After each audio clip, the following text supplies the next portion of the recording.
Hey guys, welcome back to the channel. This is part 1 of our story. If you like this What If story and want to see part 2, let me know in the comments below. Before we start, don't forget to like, subscribe, and share this video with your friends. Also, check the description for more great content and my playlist. This story was posted by 𝐻𝐿98 on Wattpad. Now let's start. Prologue. My Hero DxD. Hey guys, 𝐻𝐿 here to introduce my first actual fanfiction story called My Hero DxD. Yes, this story will have our green cinnamon roll Izuku Midoriya alongside with our favorite wielder of the boosted gear Issei. Not only they will be in the same universe, but they're brothers as well. Izuku not only will have one for all but also he is a dragon hybrid, and is the second grandson of the Red Dragon Emperor Ddraig. Issei on the other hand will have the boosted gear like in canon and also in the same position as Izuku being a dragon hybrid and the first grandson of Ddraig. I'll be putting in a few characters from both universes with some being related to Izuku, others being related to Issei, and a few that will affect both of them. It's quite obvious that this is a HRM fanfic with the inclusion of smuttiness is that the right word to put it when it comes to sexiness/SXL encounters and lemons, so be prepared for that folks. And there will be surprises for this, I promise that you guys will enjoy it.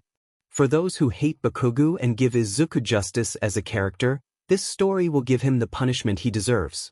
Now without further ado, as Izuku would always say, plus ultra.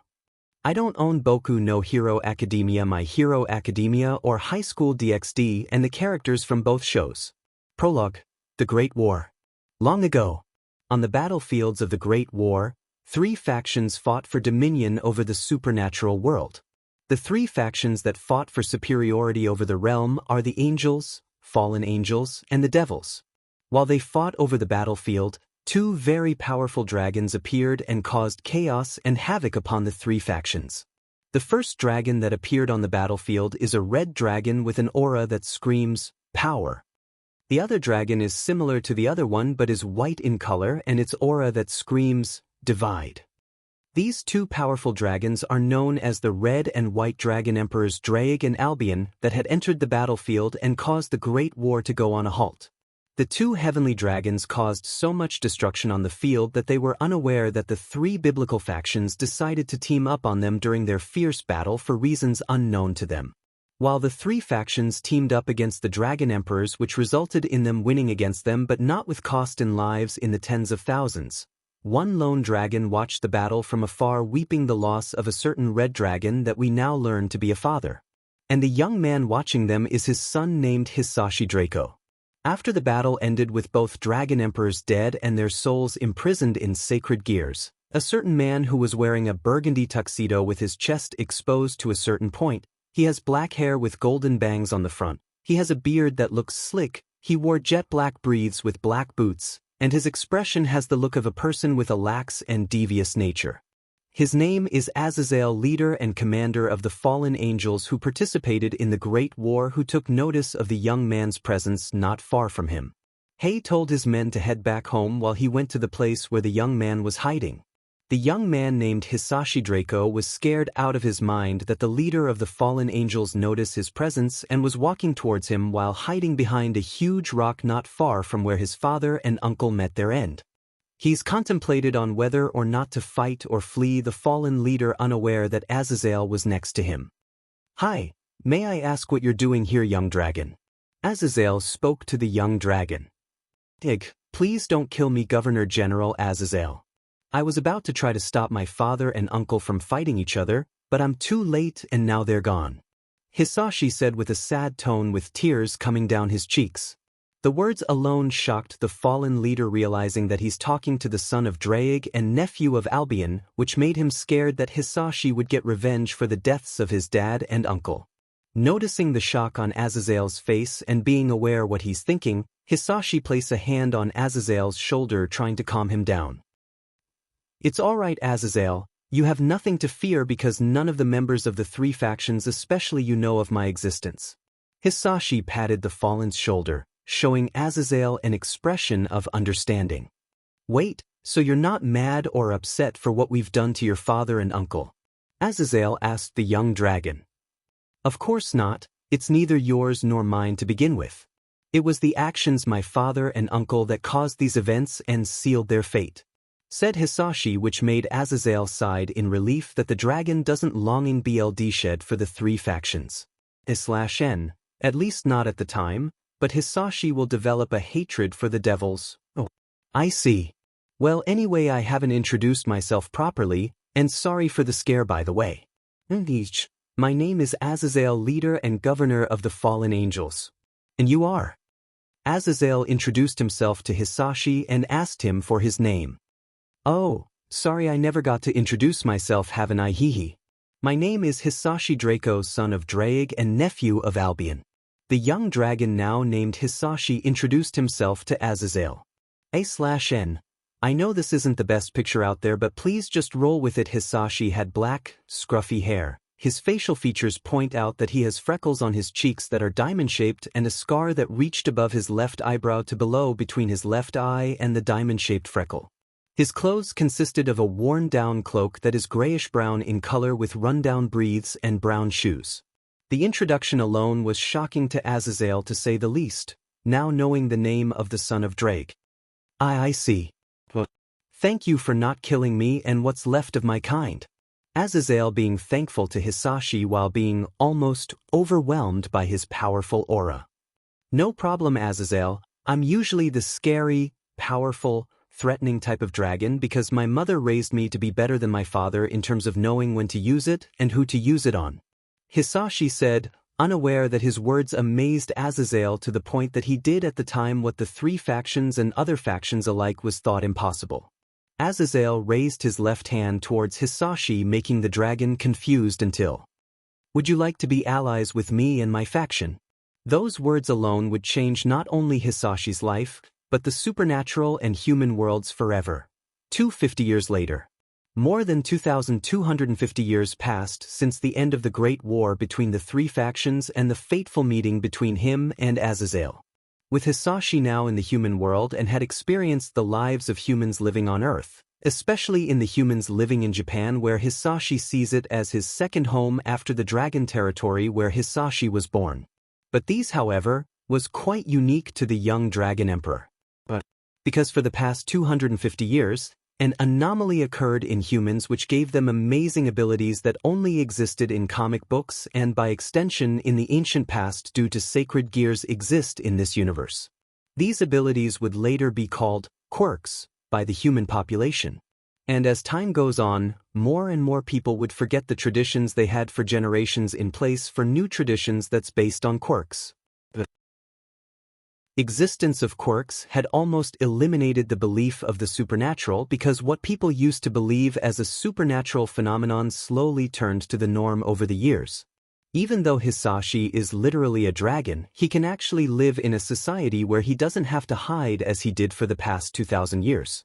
The city he lives currently is a small town named 𝐀𝐮𝐭𝐡𝐨𝐫, but decided to move to Mizutofu due to having a more urban population and more crime to occur since he's now a superhero named Draco. After finishing packing of what's left of his stuff in his little apartment, he decided to go outside for a walk, which in turn changed the fate of his life forever. /n. Spoilers, he's gonna meet both Miki Haidu and Inko Midoriya. And in this universe he takes both of their last names due to dragons having HRMS and marriage customs that makes the husband take their wife's last name instead the other way around to avoid confusion. While on a walk down the street, Hisashi heard a cry for help where the dragon took off to the location in an instant. Meanwhile, in a dark alleyway, two young women were being robbed and being sexually harassed by three thugs who took their belongings and were becoming interested in their young bodies. Well, boys, it seems that we got ourselves a good catch. Not only our robbery was successful, but we got two appealing women in our clutches. Oh, whatever shall we do to them? One of the thugs, who happened to be the leader of the three, playfully questioned to his friends, well, also in a menacing tone, of what to do to the two women. Well, I say we should F them right here, man. I'm corny as F and I don't care that I got out of prison because I want to RP a woman right here and now. Then we should kill them and dump their bodies in a river somewhere. The second thug said with a scary and menacing tone that terrified the women to death. Well, I agree the RP part, however, I'm not a murderer unlike you. The third thug said to the other man, which slightly irritated him. and that made the second thug have an argument with the third thug. While the two were having an argument and the one was looking at the women thinking what to do to them, unknown to them a man with wings of a dragon was hovering above them. Look, don't lecture me about doing what I dash. The second thug was arguing with the third thug but noticed a looming shadow above them. Once the second thug looked above to figure out where the source of the shadow was coming from, he shook in absolute fear and dread to the point that he ran away in fear of the figure above him and his comrades. F this, I'm outta here. I don't wanna die. The second thug ran away in sheer terror while making the other two thugs look at each other in complete confusion until they looked the figure hovering above them, which made their hearts stopped. I hear that some criminals were about to RPE and murder two innocent women in an alleyway. And that made me angry. Hisashi's voice changed from normal to his draconic voice, scaring the two thugs away from the alleyway, but it's already too late for them. When they started to run out from the alleyway, Hisashi already punched the two thugs across their faces in a blink of an eye, knocking them out and using his magic to create a rope to tie the men down. While Hisashi was tying up the two thugs, the women that he saved were immediately blushing of how a hot guy came in to rescue them, and the fact he's a local hero made them get a nosebleed. Their actions made Hisashi aware of their presence. You two ladies are safe now. Now I'll be on my way to take these to BSTRDS to the police station. Hisashi said to the two women while walking away with the criminals in tow until one of the women said something to him. Thank you for saving me and my best friend from those animals. And I would like to ask you if is it okay that me and my friend get your number? That question surprised Hisashi to the core because all his life he's been alone due to humans being afraid of him and himself being a nomad due to being hunted by devils and monster hunters in the human world. Despite the fact that his mother, his best friend, and his fellow dragon brethren want him to come back home, Hisashi decided against it and wanted to live in the human world where he can be free like his father and uncle. But Hisashi does visit them from time to time. Yes, sure, I would like to have your numbers. By the way, what are your names? Hisashi asked the two women. My name is 𝐾𝐮𝐭𝐡𝐨𝐫. And the woman next to me is my best friend who I also see as an older sister, 𝐾𝐮𝐭𝐡𝐨𝐫, said the now named Inko. Oh, well, my name is Hisashi Draco. And it's a pleasure to meet you. Hisashi bowed to the two women in a gentleman fashion, causing the two women to blush while having the same thought of being with Hisashi. I want to marry him and have his babies. The two women thought in unison, while Hisashi had similar thoughts of the two women. I want to make them my wives and have them give BRDx to my children so we can be a happy family, but Hisashi was fantasizing about marrying the two women and having kids with them, but thought if he should tell the truth about himself and the supernatural world where he came from. Listen, you two.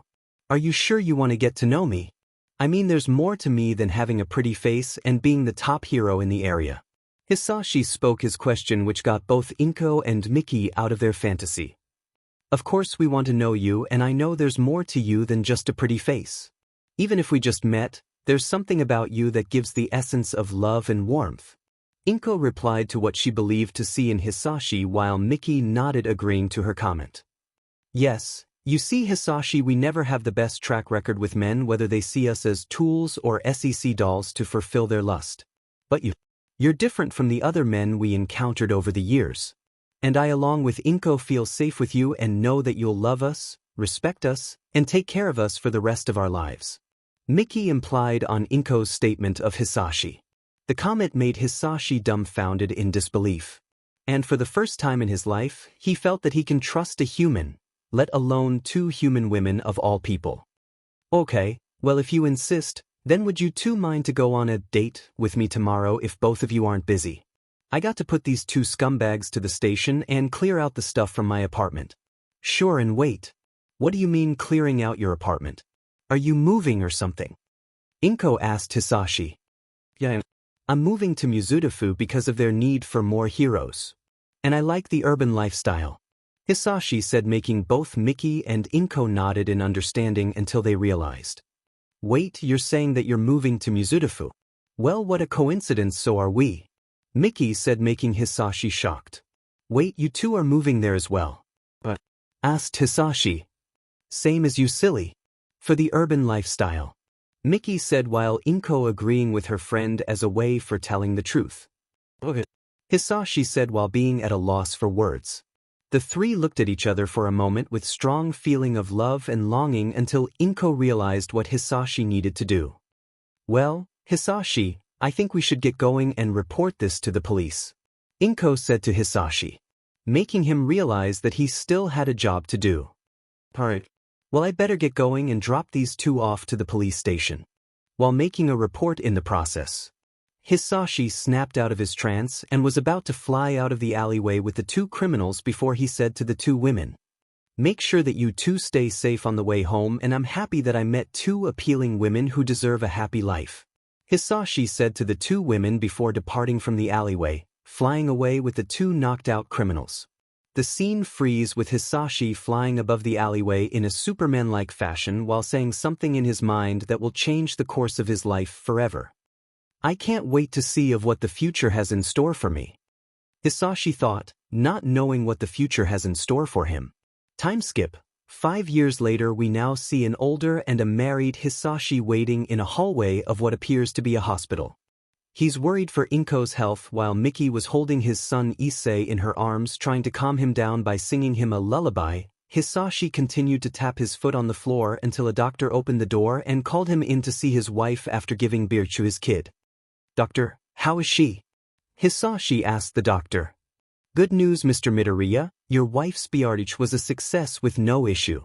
And also congratulations, Hisashi, your second wife 𝐻𝐭 has give birth to a boy," the doctor said to both Hisashi and Miki, making the dragon hero cry with glee and happiness knowing that his second wife and son survived the birth ordeal. Hisashi and Miki walked into the room where 𝐻𝐭 is currently holding a newborn baby in her arms. 𝐻𝐭 turned her head towards them and smiled how their dream of becoming a loving family has become a reality. "Hey honey, would you like to hold our son?" 𝐻𝐭 asked Hisashi, which Hisashi nodded in agreement. Yes. "I would love that." Hisashi agreed to holding his second son with tears coming out of his eyes in pure joy. He then held his second son in his arms and looked happy when he sees the face of his second son with one question he has in mind. An important one at that. "I wonder what we should name him." Hisashi thought of what he should name the baby until, "Izuku honey. I want to name him Izuku," 𝐻𝐭 said to Hisashi via telepathy. Okay. "Well, Izuku it is then. Welcome to the world, Izuku Midoriya.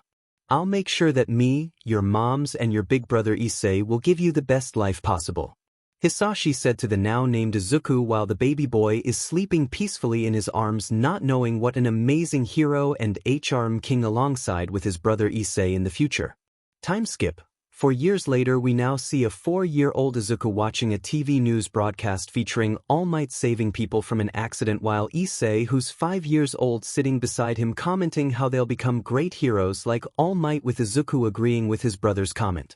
The scene then ends with them saying, "Plus ultra," as a way to go far beyond in order to become great heroes one day, unaware of the trials of pain, torment, and loss they have to go through while also experiencing love, friendship, and family to help them get out of the abyss of despair and hatred.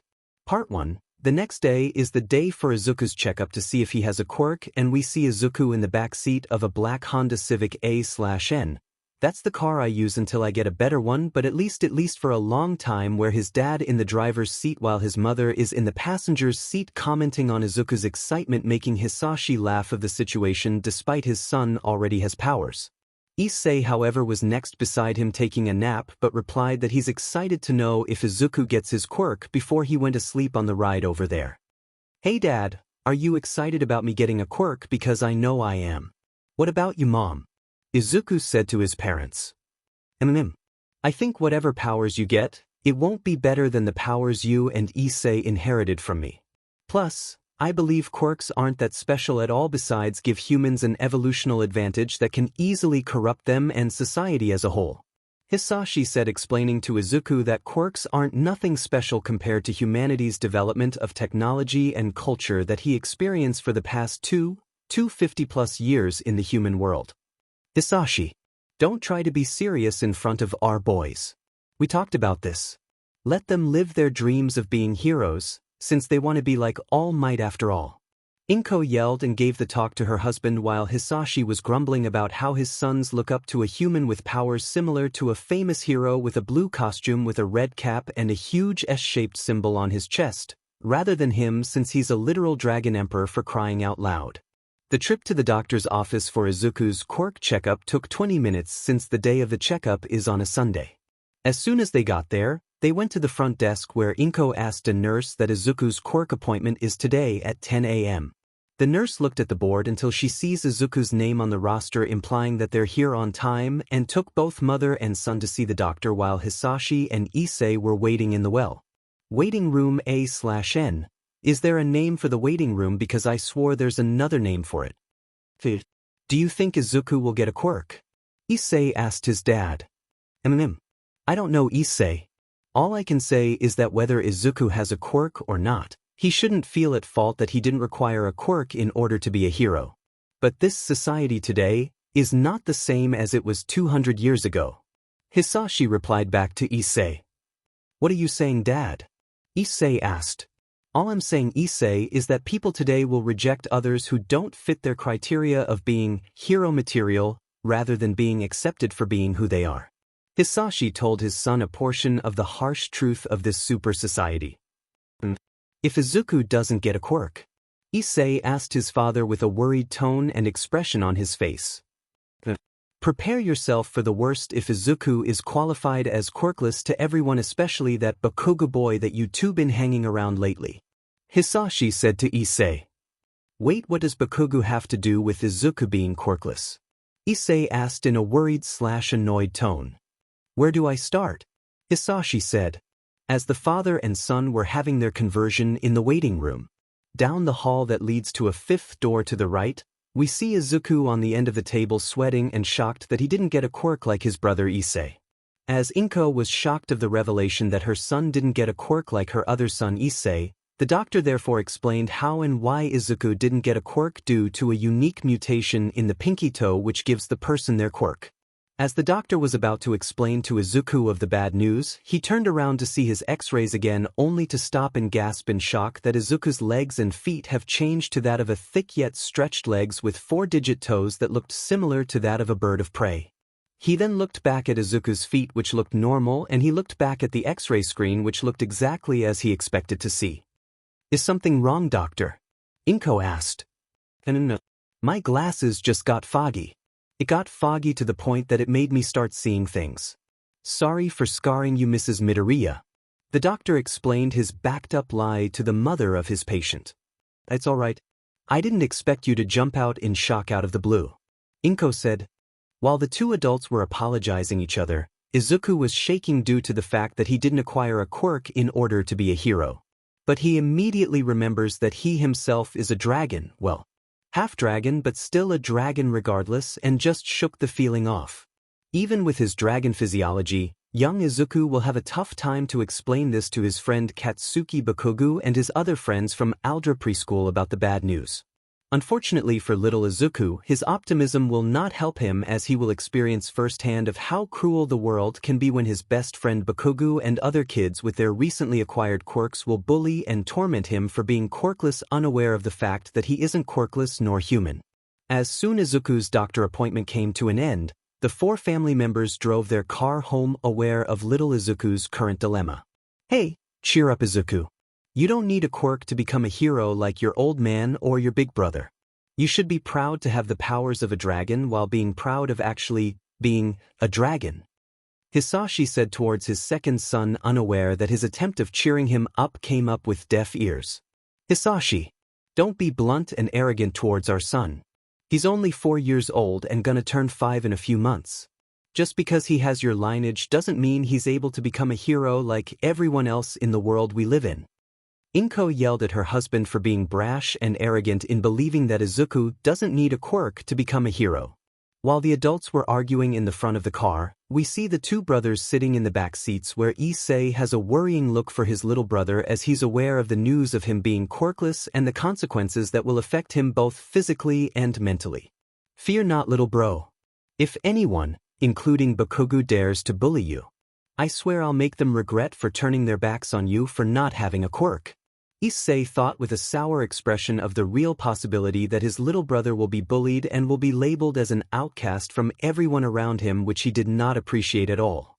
Once the family got home, 𝐀𝐮𝐭𝐡𝐨𝐫 told Miki about the news with Izuku, which made Miki upset and feel sad towards her second son, who she also loves as much as she does with Issei, to the point where she hugged our little protagonist with tears running down on her face and telling him that he can be a hero without a quirk. Later that night, as everyone was in bed, for some reason 𝐀𝐮𝐭𝐡𝐨𝐫 decided to get out from her bed, but it took her longer than she thought because of the short tug-of-war that a sleeping Hisashi refused to let her go, as she were a lifeline to him. /n. That's pretty much how some relationships work in real life, but for dragon couples is more complicated to say the least in this universe anyway. Once 𝐀𝐮𝐭𝐡𝐨𝐫 freed herself from her husband's grasp, she went to the living room where she sees Izuku watching a rerun of All Might saving people from bus accident. Thanks to his enhanced hearing, Izuku turned around to meet his mother's eyes with his watery ones, which immediately made 𝐀𝐮𝐭𝐡𝐨𝐫 realize of what Izuku's going through, as the little dragon/hybrid pointed his finger towards the TV with his shaky, fake smile going across from ear to ear while he was crying for not having a quirk to become a hero. "Mom, can I become a hero?" Izuku said with tears on his face that made his mother's heart drop in sadness. 𝐀𝐮𝐭𝐡𝐨𝐫 immediately rushed and hugged her son in her arms. "I'm sorry, Izuku. I'm sorry." Weeping while the mother and son were crying together as quietly as possible, Issei was hiding behind the corner wall, also crying, but was trying to keep a straight face to prevent his other mother from noticing his presence. Minutes ago, we see Issei waking up from a deep sleep as he's itching for a glass of water to drink.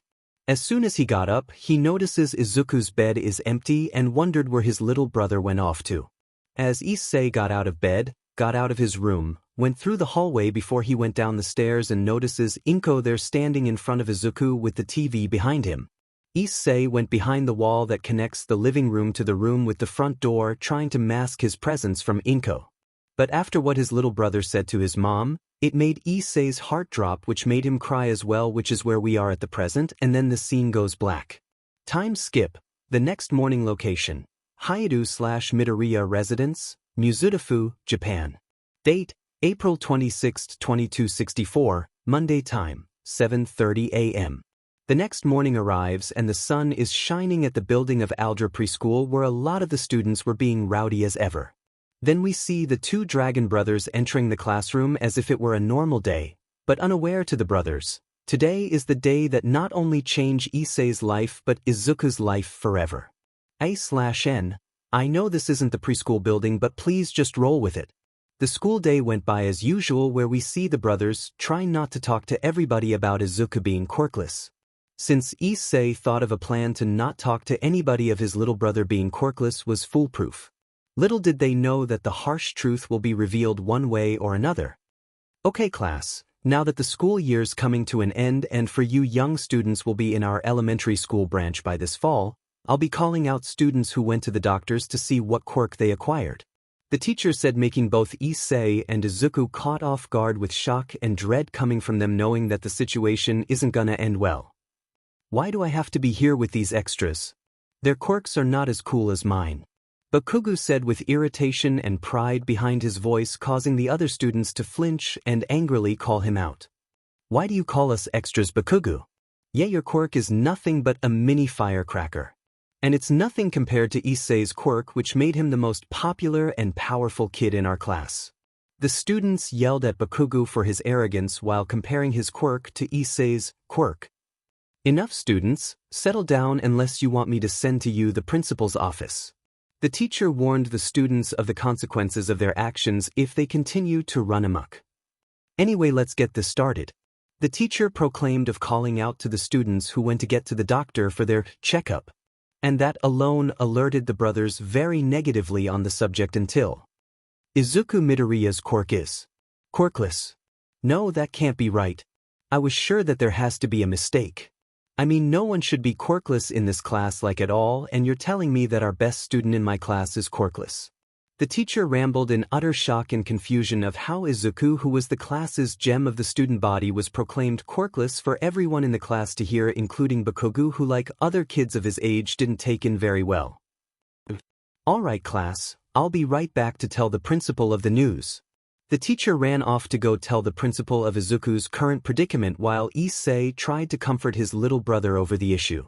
Meanwhile, at the other end of the classroom, Bakugo was caught off guard of the shocking revelation of Izuku being quirkless. And once the shock took its leave from Bakugo, the ash-headed blonde boy came back to his senses and looks at both Issei and especially Izuku. The sight of Izuku quietly whimpering that his secret is out in the open gave Bakugo an idea.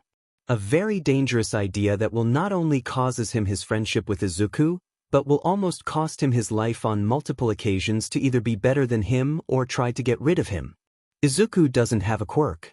Unlike his brother Issei, who has an awesome quirk that can out-compete mine 10 times over, Izuku is just useless.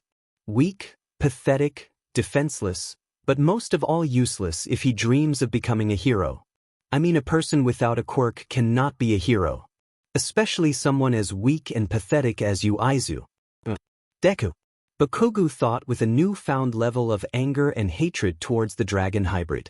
Later on at recess, the brothers were walking in the middle of the playground unaware of the kids, either looking at them with disgust or whispering of the rumors spreading around the school of Izuku being quirkless. However, one girl whispered a little too loud that caught Issei's ears to perk up and turn his head around to see other kids in slash around the playground wanted nothing to do with his brother as they already deemed him as an outcast. And the sight made him sick to the core. Soon Izuku noticed his brother's change in demeanor. "Hey Issei, what's wrong?" Izuku asked his older brother to see if he's alright. The action caught Issei by surprise and turned back to his little brother. "Nothing. I'm just shocked that nobody wanted to play with us." Issei honestly to a half-truth to Izuku, but the little green-haired boy was able to fill in the dots on what his brother was saying. After all, he isn't stupid. "Oh, is it because of me not having a quirk? And that's why they're avoiding me?" Izuku quietly asked Issei, which in turn nodded at him, which made the boy even more depressed. Looking down on his brother's face, Issei had enough of the other kids keeping their distance from him like he was a disease or some type of rotten cheese on the playground cement. A/N. If you know the movie/book of where the rotten cheese came from, then you're a real OG. He then started to walk away from Izuku to declare his statement and show off his power and aura, suggesting that he isn't playing around. "What is wrong with all of you? Have you all have no shame of how you're treating your friend and classmate? I mean, what does being quirkless have to do with you all hating on him as he did something wrong to all of you?" Issei aggressively asked his fellow student body, who quickly got the courage to circle him and Izuku despite Issei's power and aura keeping them at bay. "What's wrong with us? What's wrong with you? Even though you're his brother, you have a quirk, which means you're now the new popular kid in school next to Bakugo over there. At least he has the foresight to know not to hang around with useless trash like Izuku here." The kids argue their reasons for treating Izuku like the sum of the earth, which made Issei shocked with a hint of anger in his eyes in disbelief of what his classmates said about his brother. "What?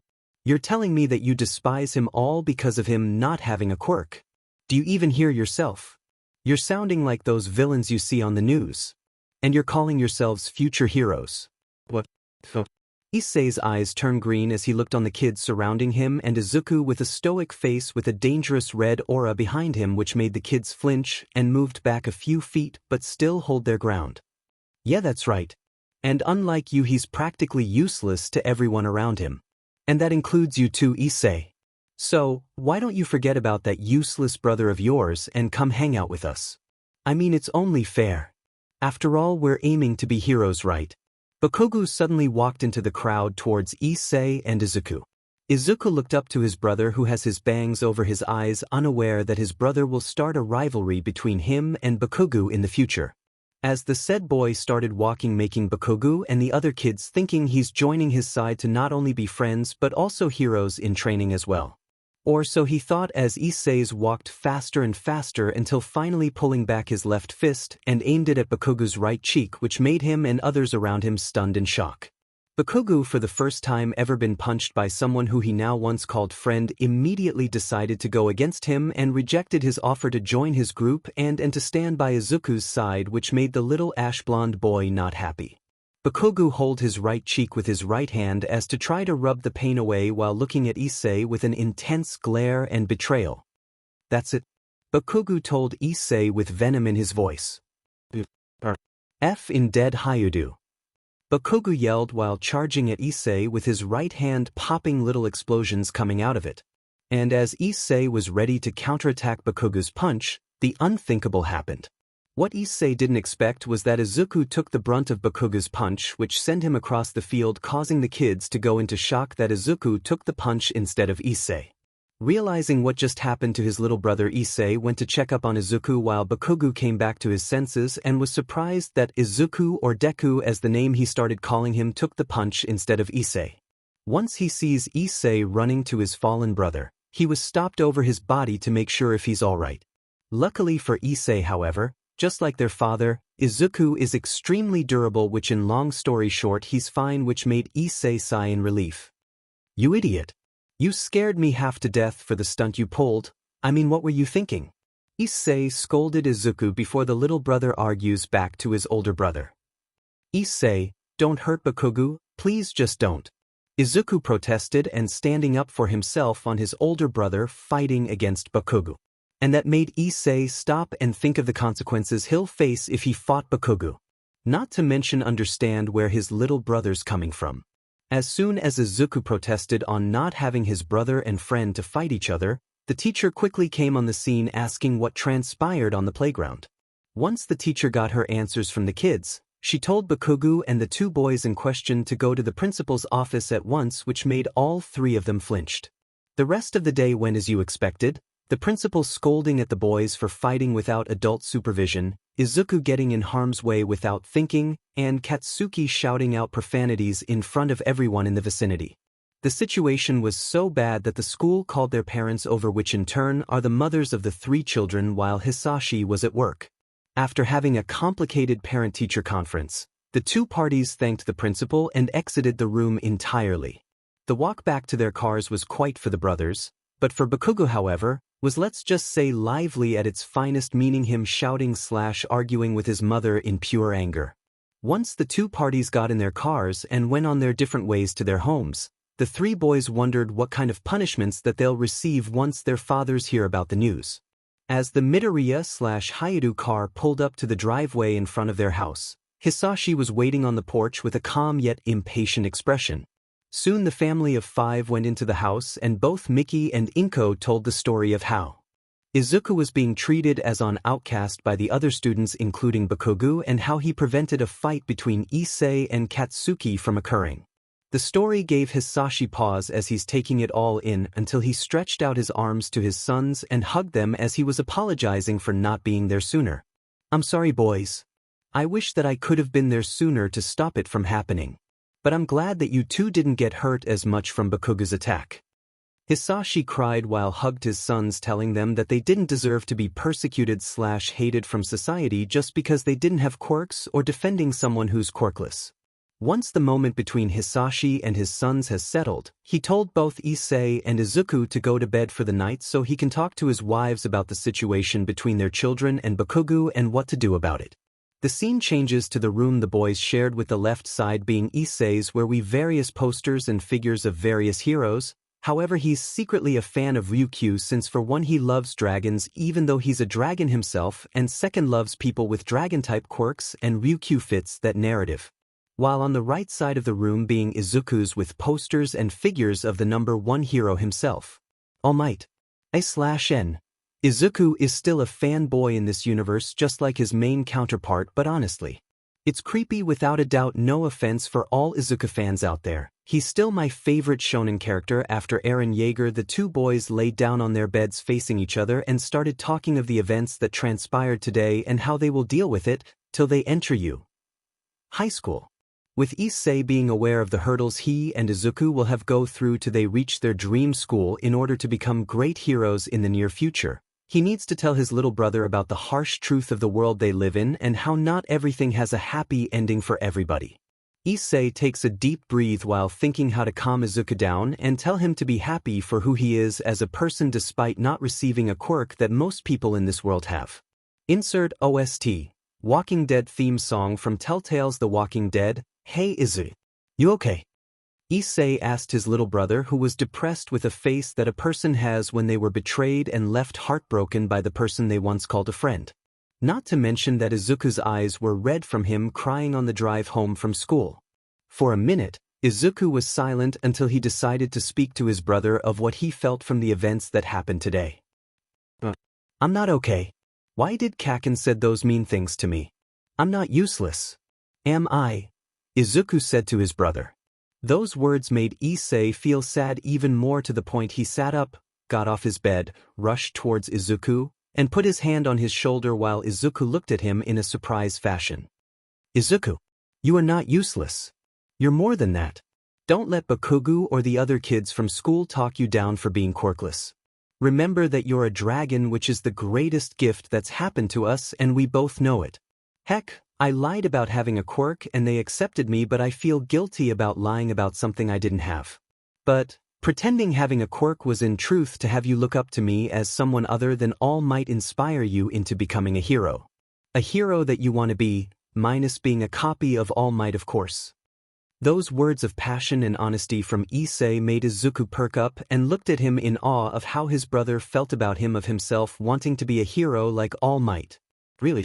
You think I can become a hero like All Might, Issei? Izuku questioned Issei. Issei nodded his head in agreement to his brother's question.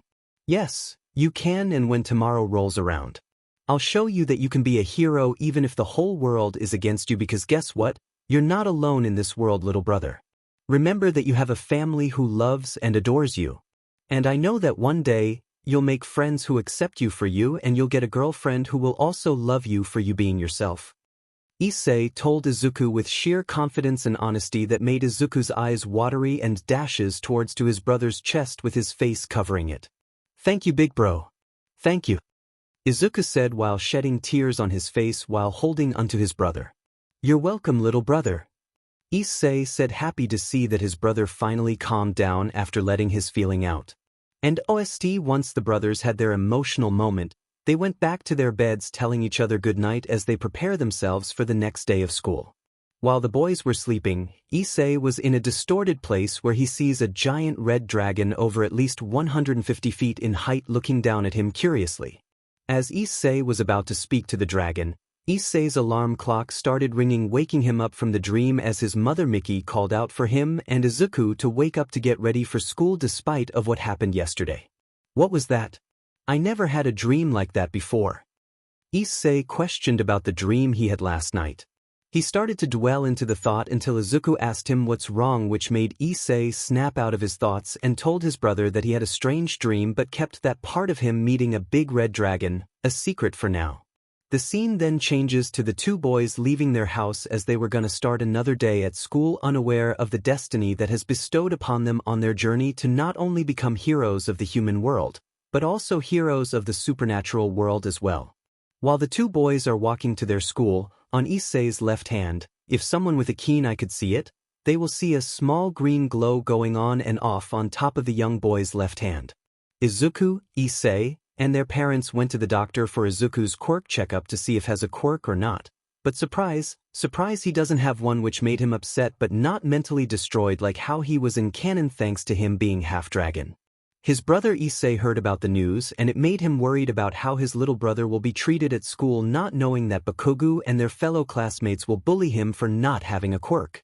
And it proves that he was right, because the next day the unthinkable happened. The teacher purposely revealed Izuku being quirkless to the whole classroom and stumbled out to go talk to the principal to make sure that the test results were wrong. After what the kids in the classroom heard, they see Izuku as nothing more than some of the earth and be avoided at all costs, unlike his older brother who has the qualifications in being a hero. Soon lunch came around and both Issei and Izuku were minding their own business until Bakugo with his fellow lackeys and classmates surrounded the brothers. Bakugo made Issei an offer to join him and his lackeys while ditching Izuku entirely, saying that a quirkless nobody will be able to be a hero. Issei got angry at the statement, punched Bakugo in the face, a fight broke out, and Izuku stepped in to prevent the fight from getting worse.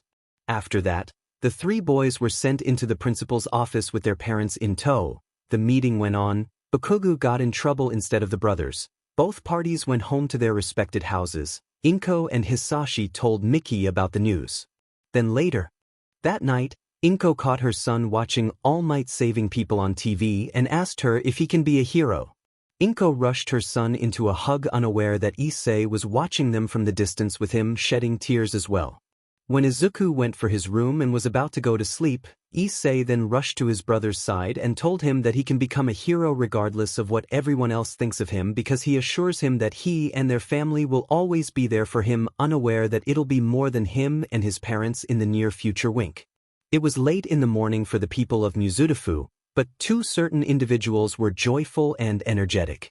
The reason is because it's summer vacation for both Issei and Izuku, and they're planning to make it the best summer they have, which means for them is to for one not worried about being bullied/harassed by Bakugo and his lackeys.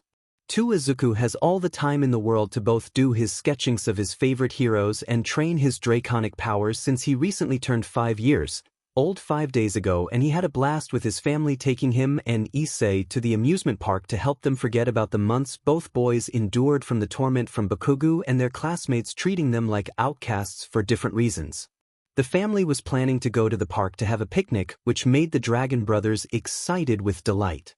"Wow, Mom, really? Are we going to the park and spend the day there?" Izuku asked his mom about them being in the park all day. "Yes, honey. Ever since that fight between Issei and Bakugo, I wanted to help you to take your mind off of what happened at school with you and Issei. And since you two have been enduring the constant bullying and harassment at Aldra Elementary, me, Miki, and Hisashi were thinking of transferring you two to another school, but so far no such luck. But other than that, I'm proud at both of you and Issei for enduring the torment and doing great at your academics without much issue. You and Issei are precious to me, Miki and Hisashi. And nothing will ever change that, because in the end I know you two will become the best heroes that the world has ever seen." 𝐻𝐮𝐭𝐡𝐨𝐫 said to her son with confidence and honesty towards Izuku, with himself smiling while tears coming down on his face. /n. Picture this, with Izuku's tears coming down on both sides of his face. Izuku then rushed to his mother so he can give her a hug in a form of gratitude. "Thanks, Mom, for believing in me." Sniff, sniff, Izuku said to his mother while wiping his tears away with his hands. 𝐻𝐮𝐭𝐡𝐨𝐫 kneeled down to her son and gently caressed his hair to help calm him down, which worked in the end. Unaware to them, Miki, Issei, and Hisashi were watching 𝐻𝐿𝐭𝐡𝐨𝐫 hugging Izuku and couldn't help but smile. "Such a cute moment between mother and son, isn't that right, Issei?" Miki asked her son about the moment, which then Issei nodded. "Maybe you and I should spend more time together when Izuku and Mama 𝐻𝐿𝐭𝐡𝐨𝐫 aren't around." Issei said to Miki, which she nodded in delight that her son wanted to spend more time with her. "Well, kids, I hope you're dressed for the day, because not only that we're going to the park for a general picnic, but we're gonna meet up with my friend and his family over there. Plus he has a daughter that's a year older than you, Issei, and she's a nice girl. So you two boys better behave yourselves around her and treat her with kindness and acceptance." Hisashi said to the boys, and they nodded to his suggestion when Issei asked him about treating her with acceptance. "Dad, what do you mean, acceptance?" Issei asked his father. "You'll see when you get there. Now hurry up and get in the car, you two. We're supposed to meet them at the park at 11:30. Hisashi said to the boys, where they instantly ran up to their room to change and came back downstairs within 5 minutes. The family of 5 went into their second car, which is an old but working 2023 Jeep, which Hisashi bought due to him liking cars and old relics from the pre-quirk era, much to both his wives' dismay. And the family were on their way to the park to have their picnic and to meet Hisashi's friend and his family. Time: 11:27 a.m. The family managed to make it to the park on time since there is less traffic in the area. When parents and kids got out of the car, both Issei and Izuku started to run towards the entry to the park while their parents started unpacking the food and other necessities for their picnic. However, as soon Hisashi, Miki, and 𝐻𝐿𝐭𝐡𝐨𝐫 got all the things they needed for the picnic, Hisashi heard his phone rang in his pocket while he was carrying an umbrella and some bags like cloth for the table setup, a bag of plates, napkins, and toys that his sons brought with them. Miki and 𝐻𝐿𝐭𝐡𝐨𝐫 were just carrying a simple basket carrying food and some drinks. Insert OST, 8,000,000 from Boku no Hero Academia OST. Hisashi asked Miki if she could answer the phone since he's busy carrying the equipment to the table in the park near the slide, jungle gym, sandbox, and a teeter-totter. Hey Mickey, can you grab the phone in my pocket because my hands are full at the moment? Hisashi said to Mickey. Of course babe, I bet it's your friend calling to see where you are. I'll tell him that we're here and entering the park right now while the boys are busy having fun within the play area.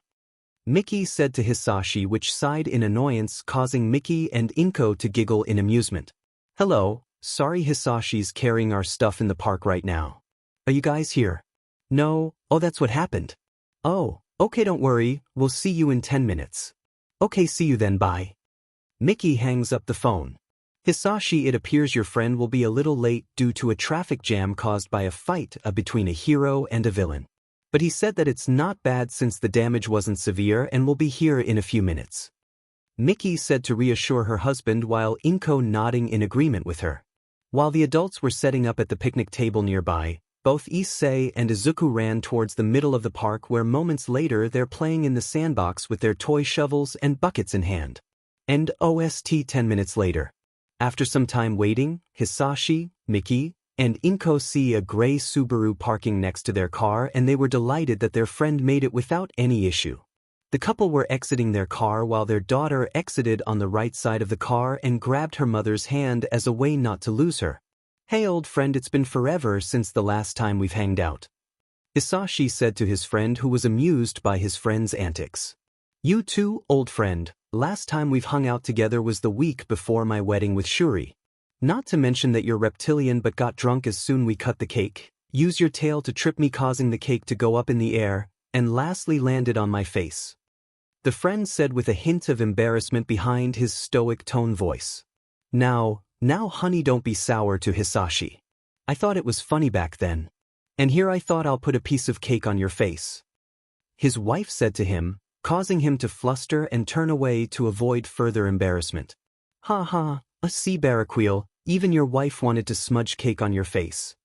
Hisashi told the now named 𝐶𝐶 that his wife wanted to smudge his face with cake with him, ignoring his comment. 𝐶𝐶 is a man who looks like a man in his mid-30s, gruff-looking with black hair, matching beard and a muscular body.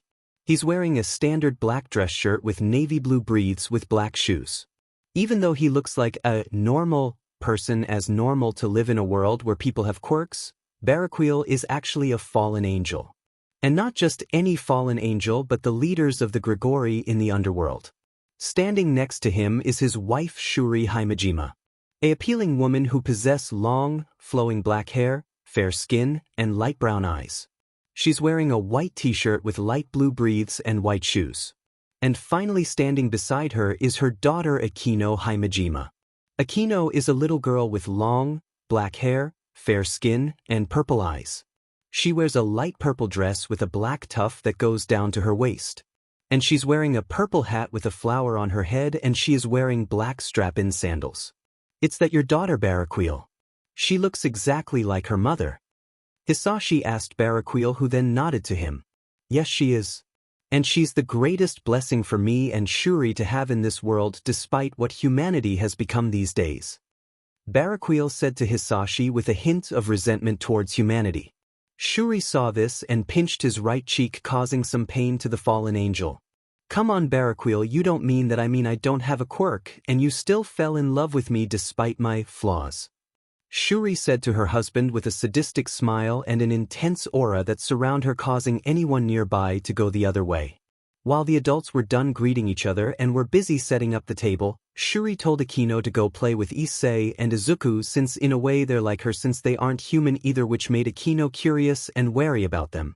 The reason is because she's a fallen angel/human hybrid, which made her an outcast for humanity, fearing that they might see her as a monster than a human, which is why Akino is wary around others that are not her parents. But her parents said that Issei and Izuku are dragon hybrids and won't judge her being a fallen hybrid.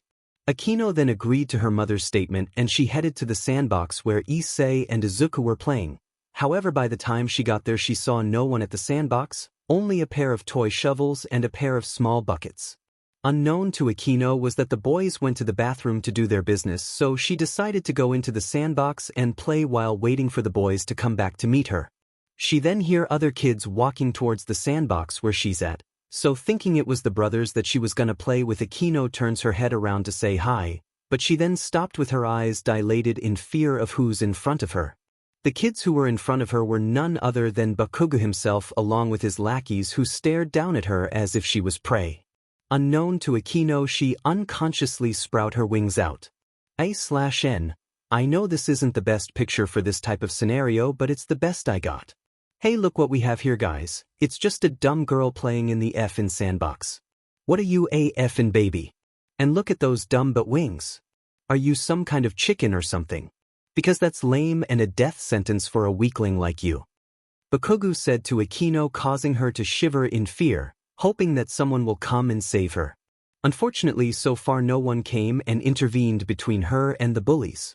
Hey 𝐻𝐿𝐵, don't you know that those wings are considered bad luck and could cause misfortune for everyone around people who have black wings? One of the lackeys asked with a hint of concern in his voice. That question alone made 𝐻𝐿𝐵 look at him and then look back at 𝐻𝐻𝐿 with a look of disgust after hearing the forspoken rumor about the misfortune of people with black wings. You, really? Well, since she has black wings, then she's nothing but a freak, a monster, and most of all a villain. 𝐻𝐿𝐵 said with newfound hatred towards 𝐻𝐻𝐿, causing the young girl to go pale and shiver in fear with her mind replaying the words 𝐻𝐿𝐵 said to her. This was when 𝐻𝐿𝐵 saw a pile of rocks next to the sandbox and had a sinister idea. Hey boys, let's treat this villain the old-fashioned way. By throwing rocks at her. 𝐻𝐿𝐵 said that to his underlings as they have the same sinister smile as their leader. The lackeys then ran to get the rocks for themselves and for 𝐻𝐿𝐵. Once they got a good amount of rocks in their hands, the bullies started to throw the rocks at 𝐻𝐻𝐿, causing her put her arms in front of her face in defense while crying as for someone to help her. "SS, someone please help me." Sob 𝐻𝐻𝐿 said with fear in her voice. But then someone did show up to help her. But it wasn't Issei or Izuku who came to her aid. Instead it was a small girl who appears to be 2 years younger than her. She was a girl with brown hair that is in a bob cut, a round face with puffy cheeks and brown eyes. She is wearing a light yellow sweater that reads, "Super," on it with green pajama briefs and little pink shoes. She has her arms out in a defensive pose to hopefully prevent the bullies throwing rocks at 𝐻𝐻𝐿 any further. Why you bullies stay back from her? She didn't do anything wrong. Why are you guys so mean to her? The brown-haired yelled and questioned 𝐻𝐿𝐵 and his lackeys, only to be pushed aside by 𝐻𝐿𝐵 in annoyance. Out of the way, roundface, before you get the same treatment as this winged girl here. 𝐻𝐿𝐵 said to the brown-haired girl, only for her to get back up and continue to defend 𝐻𝐻𝐿 as she did before. The defiance made 𝐻𝐿𝐵 more annoyed and angry that this girl didn't back down and watch the girl behind her continue to be harassed by him and his flunkies. And the thought of the girl in front of him eerily reminds him of death, which the thought of comparing her to Deku made him furious with anger. "If you don't get out of my way, roundface beach, then I'll force you. Because nobody's gonna stop me from becoming number one, especially that good-for-nothing Deku." 𝐻𝐿𝐵 snapped and yelled at the girl as he was getting ready to punch her in the face. As his right fist collided with hers, she fell back but then continued to get back up, which made the ash-haired blonde even anger to the point that he decided to use his quirk on her so she can get the message. However, as soon he was to use his powers on her, another fist collided with his left cheek, causing 𝐻𝐿𝐵 to fall on the ground. 𝐻𝐿𝐵 questioned himself while in a daze as if he was hit by a large dog, but by the time he looked up and see who it was, it made him furious once again. That's because standing in front of him was none other than Izuku Midoriya. "Get your hands off of them, 𝐻𝐻𝐿. These girls didn't do anything to you, so why don't you leave them alone and go away?" Izuku yelled at 𝐻𝐿𝐵 for the first time, which made the ash-haired blonde shocked and angry at the same time. "Ddraig, you shouldn't talk to me like that, given the fact that you're a quirkless nobody." 𝐻𝐿𝐵 yelled while revealing the truth of Izuku being quirkless to the two girls. But what both boys didn't know is that they're being watched by Issei hidden in the bushes watching the event unfold. Oh no, 𝐻𝐿𝐵's here. And his lackeys too. Not to mention what 𝐻𝐿𝐵 was going to do to those girls. Being number one hero, huh? More like a wannabe villain in training. I need to go get my moms, dad, 𝐵araquil, and Shuri. They need to know. Issei was about to go get help from his and Izuku's parents and their friends until he saw 𝐻𝐻𝐿 behind the brown-haired girl and both Izuku and Deku. And by coincidence, 𝐀𝐮𝐭𝐡𝐨𝐫 somehow managed to spot Issei in his hiding spot watching everything go down, and she can't help but blush at the sight of his face. The same goes for Issei as well, with the dragon hybrid thinking of one word to describe her. 𝐶𝐶 cute. That word alone caused Issei's tail to come out of his backside and started wiggling for some reason. Only for the young boy to notice it and immediately got himself embarrassed from it. My tail's out. This is really embarrassing.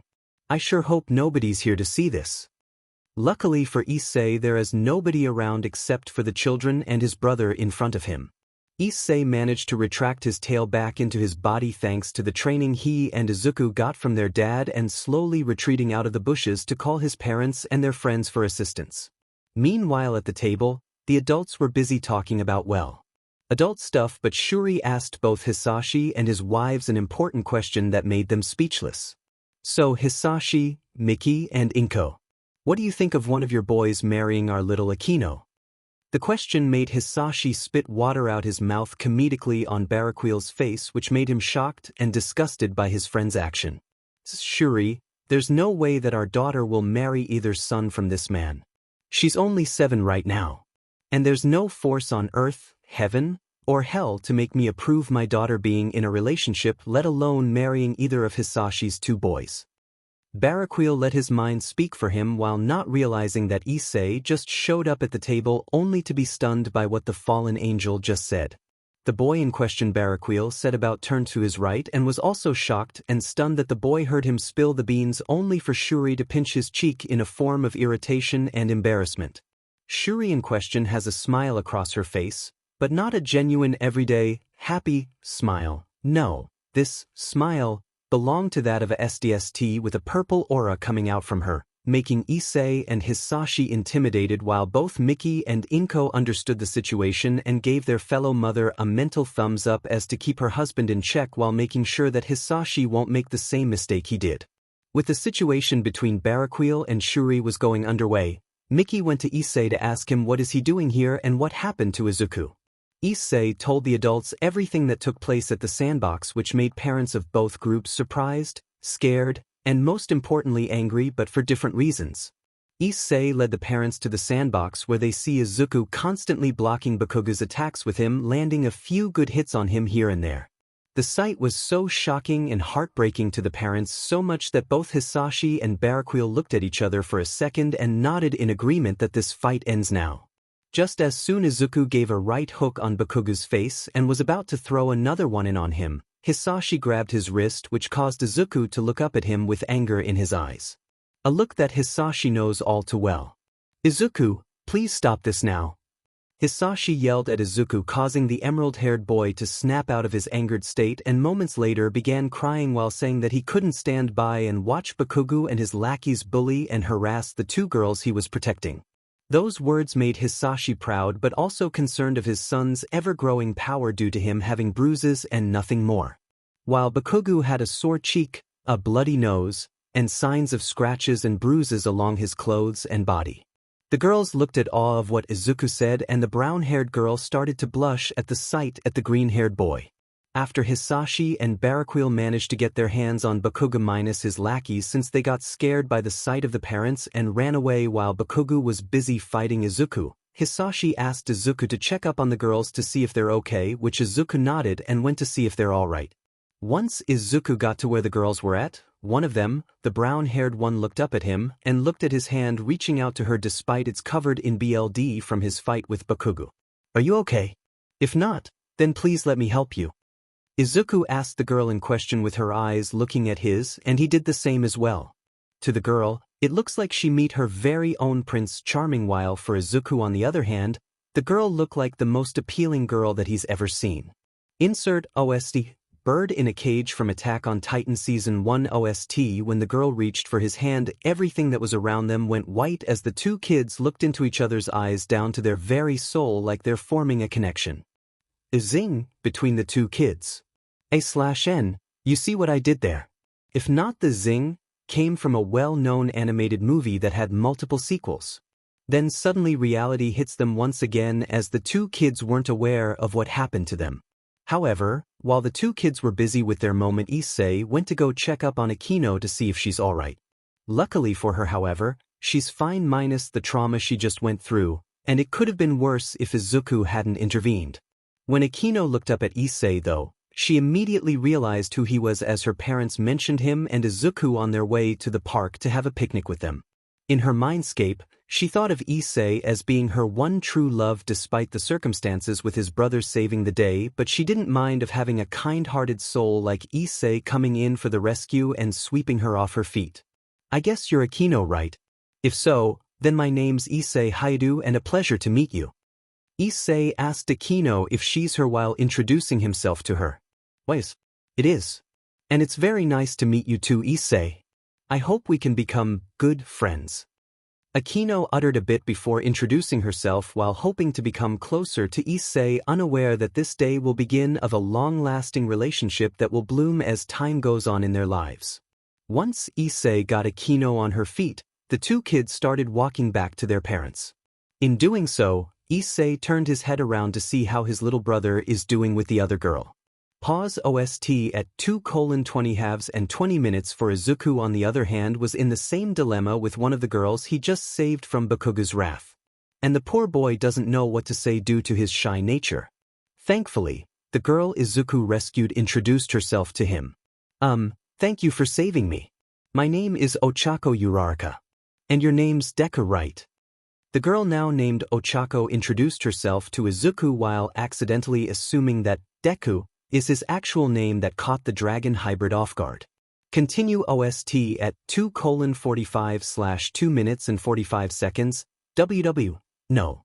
It's Izuku Midoriya actually. Izuku quickly corrected Ochako about his name and tell her his real name, which made her apologize to him in embarrassment. Once Ochako was done apologizing to Izuku, she told him that if that Bakugu kid said to him about being quirkless true, and for Izuku hearing that, it made him uncomfortable but nodded instead of saying it to her.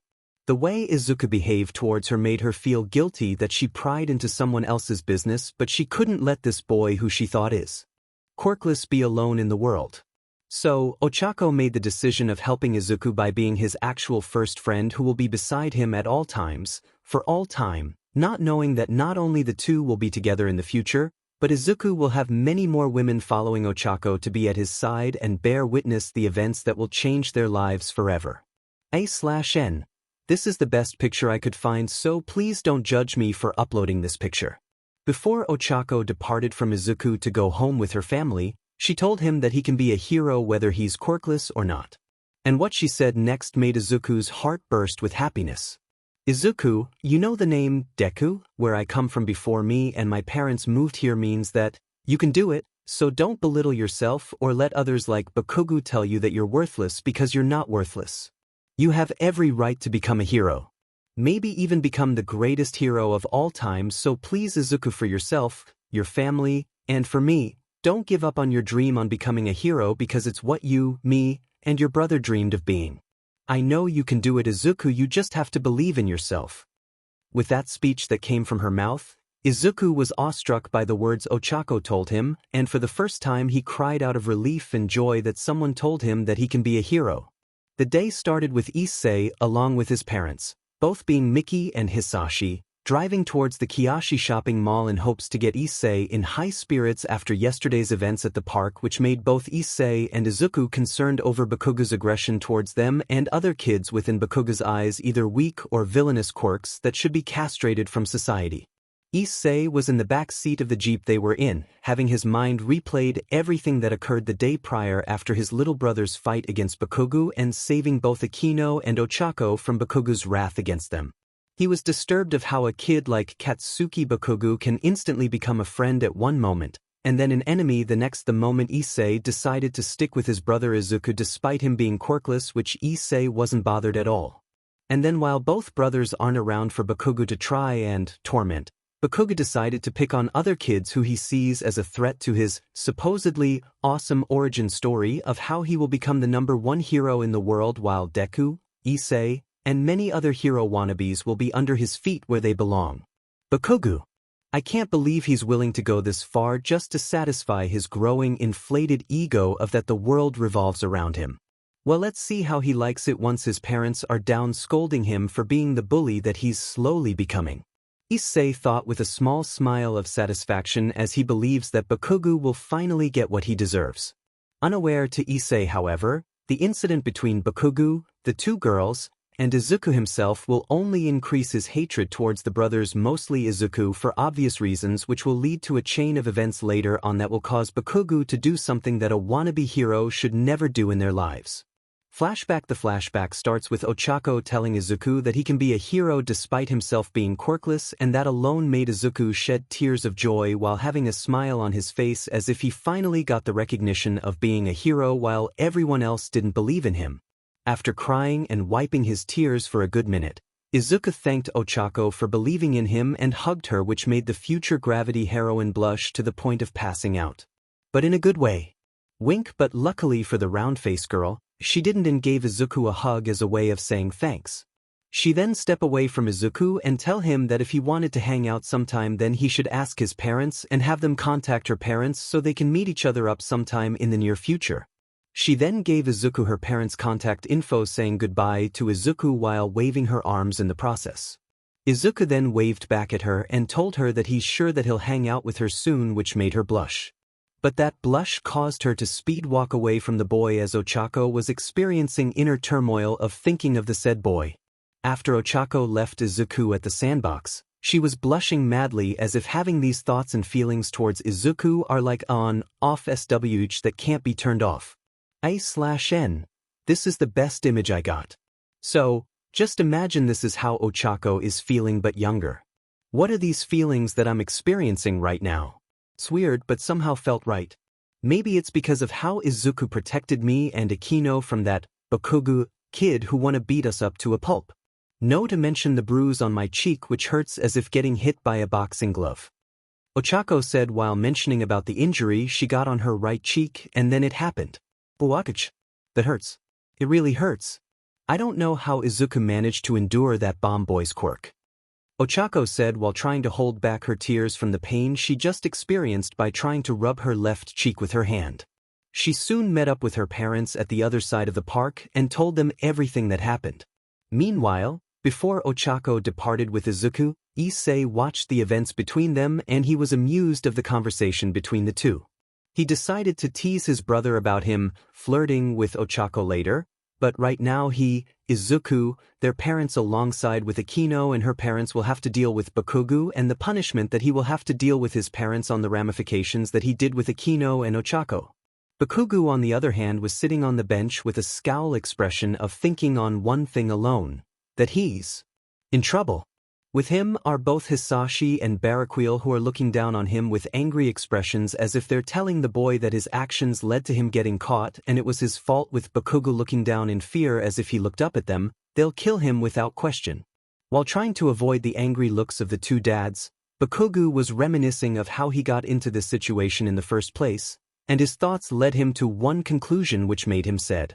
He then lifted his head up and see Izuku alongside with Issei patting him on the back while telling him that he did good on fending off Bakugo while protecting both Akino and Ochako. Deku, it's your fault that I'm in trouble right now. And if it wasn't for you, I would have continued throwing rocks at that black-winged girl until I get bored. Bakugo said while having his eyes looking at Izuku like a predator looking at its prey. /n.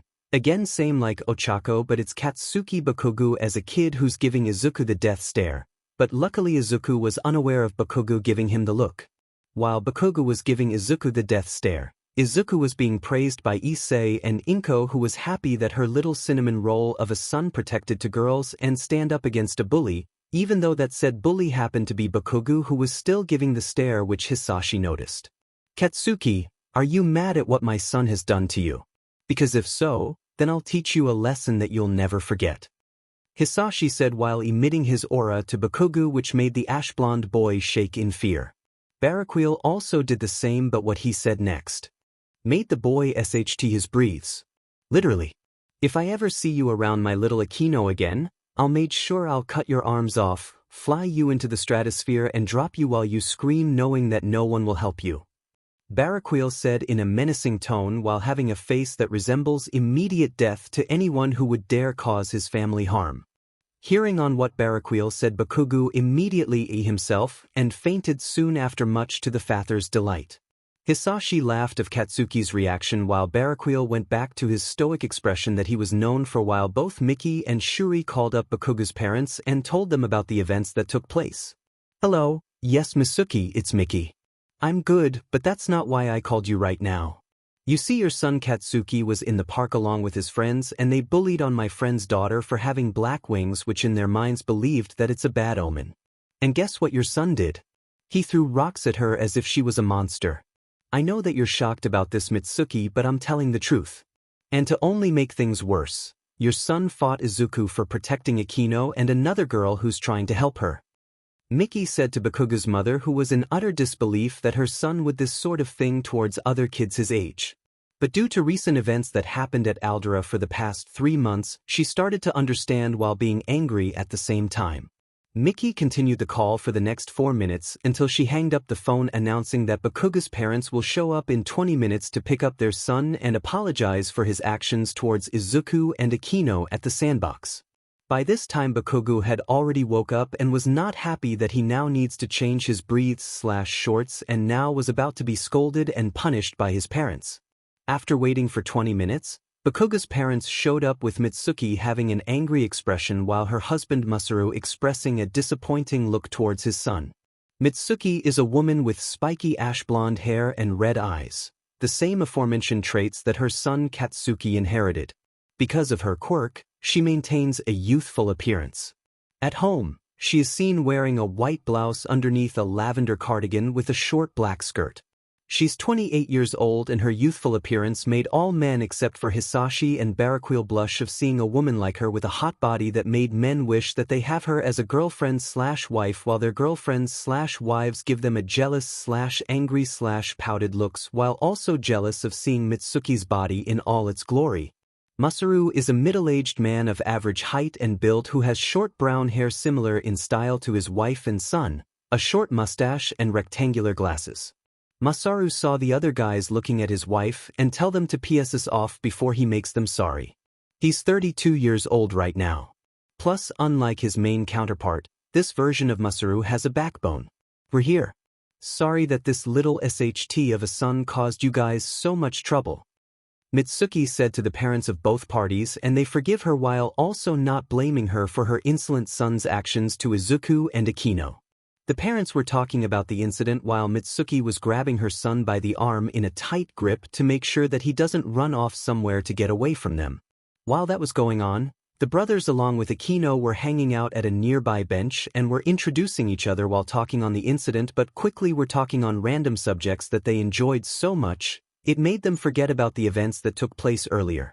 Issei was talking to Akino while both Akino and Izuku listened to him about how they're descendants of Ddraig, and that made Akino gasp in amazement while also trying to hide a blush from the dragon hybrid. Luckily, Izuku commented on how he and Issei wanted to be heroes and asked her if she wanted to be a hero too. The question made Akino question herself after what Bakugo said about her and told Izuku that could she be a hero even if she's a fallen angel. The question alone made both boys gasp in shock, and it made Akino doubt that they'll befriend her after hearing for what she really is, but something unexpected happened that even Akino didn't expect to hear. Pa. "You're a fallen angel. That's so cool. I didn't know a cute girl like yourself is a fallen angel. Is it okay that I give you a nickname, Akino?" Issei was amazed about how Akino is a fallen angel and telling her that she's cute, not to mention giving her a nickname. The response alone Akino to be surprised while blushing of hearing Issei calling her cute and suggesting to give her a nickname. "Sure. I would like to have you give me a nickname," Akino said, which made Issei be thrilled with delight. While Issei was thrilled to give Akino a nickname, Akino couldn't help but stare at him with a well-noticeable blush on her face. A/N, just imagine these two pictures of Akino having these facial expressions and the fact that she's only 7 years old. Don't worry, these two pictures will show up in the future. Izuku on the other hand went into full quirk nerd mode and started asking her about her powers, which caused Akino to be slightly uncomfortable. Izuku saw her expression and apologized for startling her, which Akino waved it off and said that he doesn't need to apologize since she was surprised by the questions Izuku asked her. Issei laughed at the sight, causing the two to look at him, then at each other, and then they laughed as if they heard the funniest joke there is. Insert OST, Boku no Academia original soundtrack, My Hero Academia, and from then on the three would ask their parents for them to hang out more often once the Bakugus left the park. Before they did, Mitsuki hugged Izuku and thanking him for sticking up against her dimwit of a son and said that he can call them any time he wants, which made Izuku happy, and told her that he will make sure to keep in touch with her and Masaru, much to Katsuki's dismay, but his parents ignored him. The parents waved off in their car, slowly driving away while saying goodbye to the two families in the park. After that, Barraquil said that he has to get going since it's already 6:15 in the evening. The trio heard this and were upset, but Akino's mother Shuri said that the kids can hang out as much as they want, not to mention that Shuri is planning to enroll Akino to Aldra Elementary School since she's gotten close to both Issei and Izuku. What she said made the boys and their parents go into shock, knowing that having Akino attending Aldra of all places is the worst idea ever given their track record of treating kids who are quirkless, weak, or possess villainous quirks. Shuri insisted on it while Barraquil disagrees with her plan to enroll their daughter to Aldra since he knows how the school functions towards children and treats them as outcasts. And Izuku and Issei are proof of that, but for different reasons. Shuri then decided that Akino should be the one to decide since she's gotten close to the boys in a short nick of time despite what happened earlier. Akino, do you want to go to Aldra Elementary School with Issei and Izuku? Shuri asked her daughter.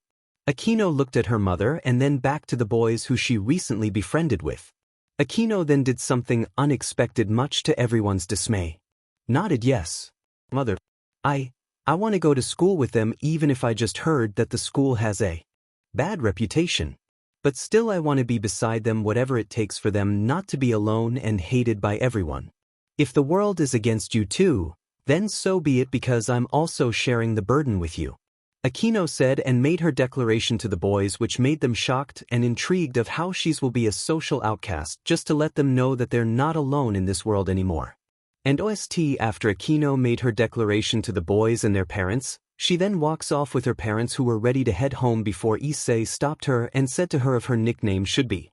What he said made Akino and Izuku curious until he walked up to her and whispered in her ear. For now on, Akino, your nickname shall be my little raven. Issei told Akino of what her nickname is, which made Akino blush with excitement and made her lick her lips in delight.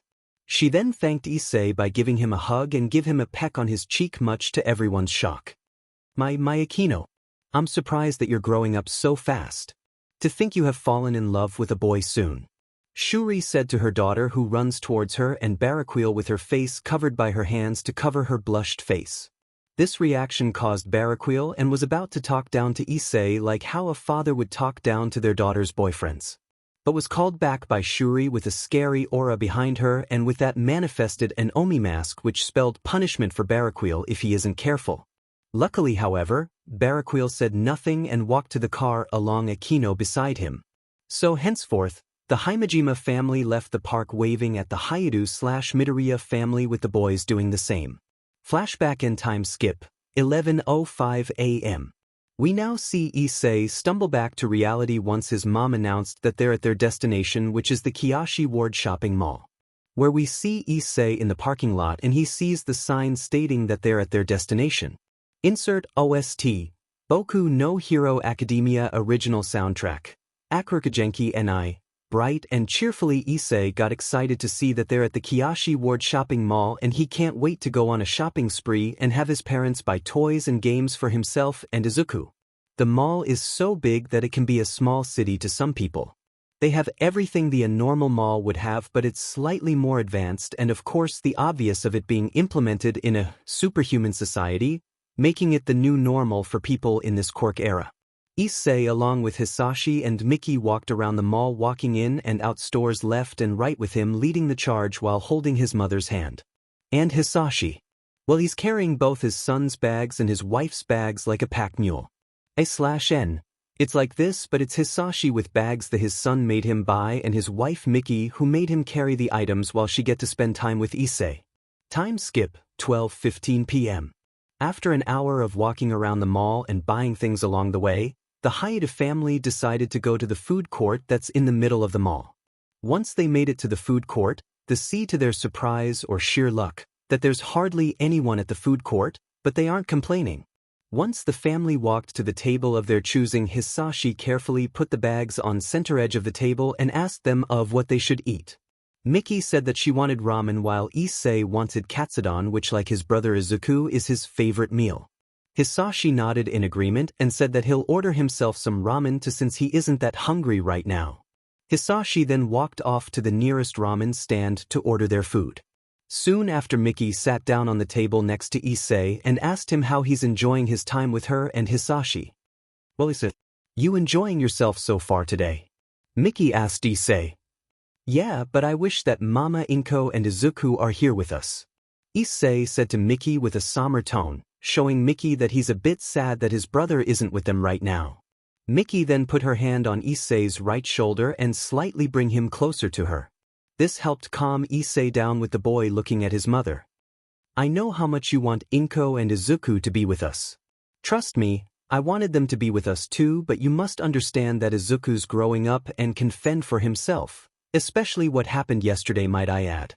Not to mention that he's hanging out with that Ochako girl right now, Miki said to Issei, which made his eyes go wide as he was in shock. Wait a minute. Izuku is with her? Seriously? And here I was about to tease him about falling in love with that girl. Issei shouted out loud, saying how he missed the chance to tease his little brother, and now after figuring out that he's with the same girl he saved yesterday, he stopped talking/whimpering and sat back down on his seat feeling depressed.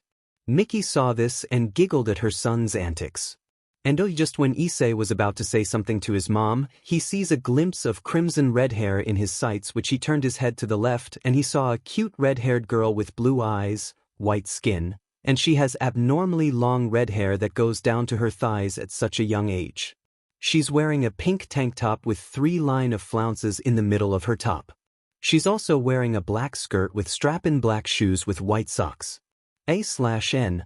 I know it's the picture on the title screen, but it's the best picture I got. She's with a man who seems to be in his early 20s.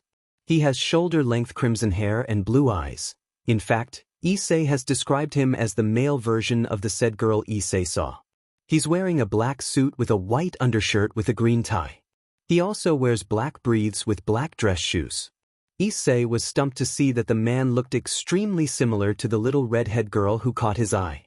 In his own words, Issei would think that the older man is a male version of what the crimson-haired girl would look like in the future, which made Issei's eyes turn into hearts with his mouth drooling and his tail which sprouted from his behind wagging side to side.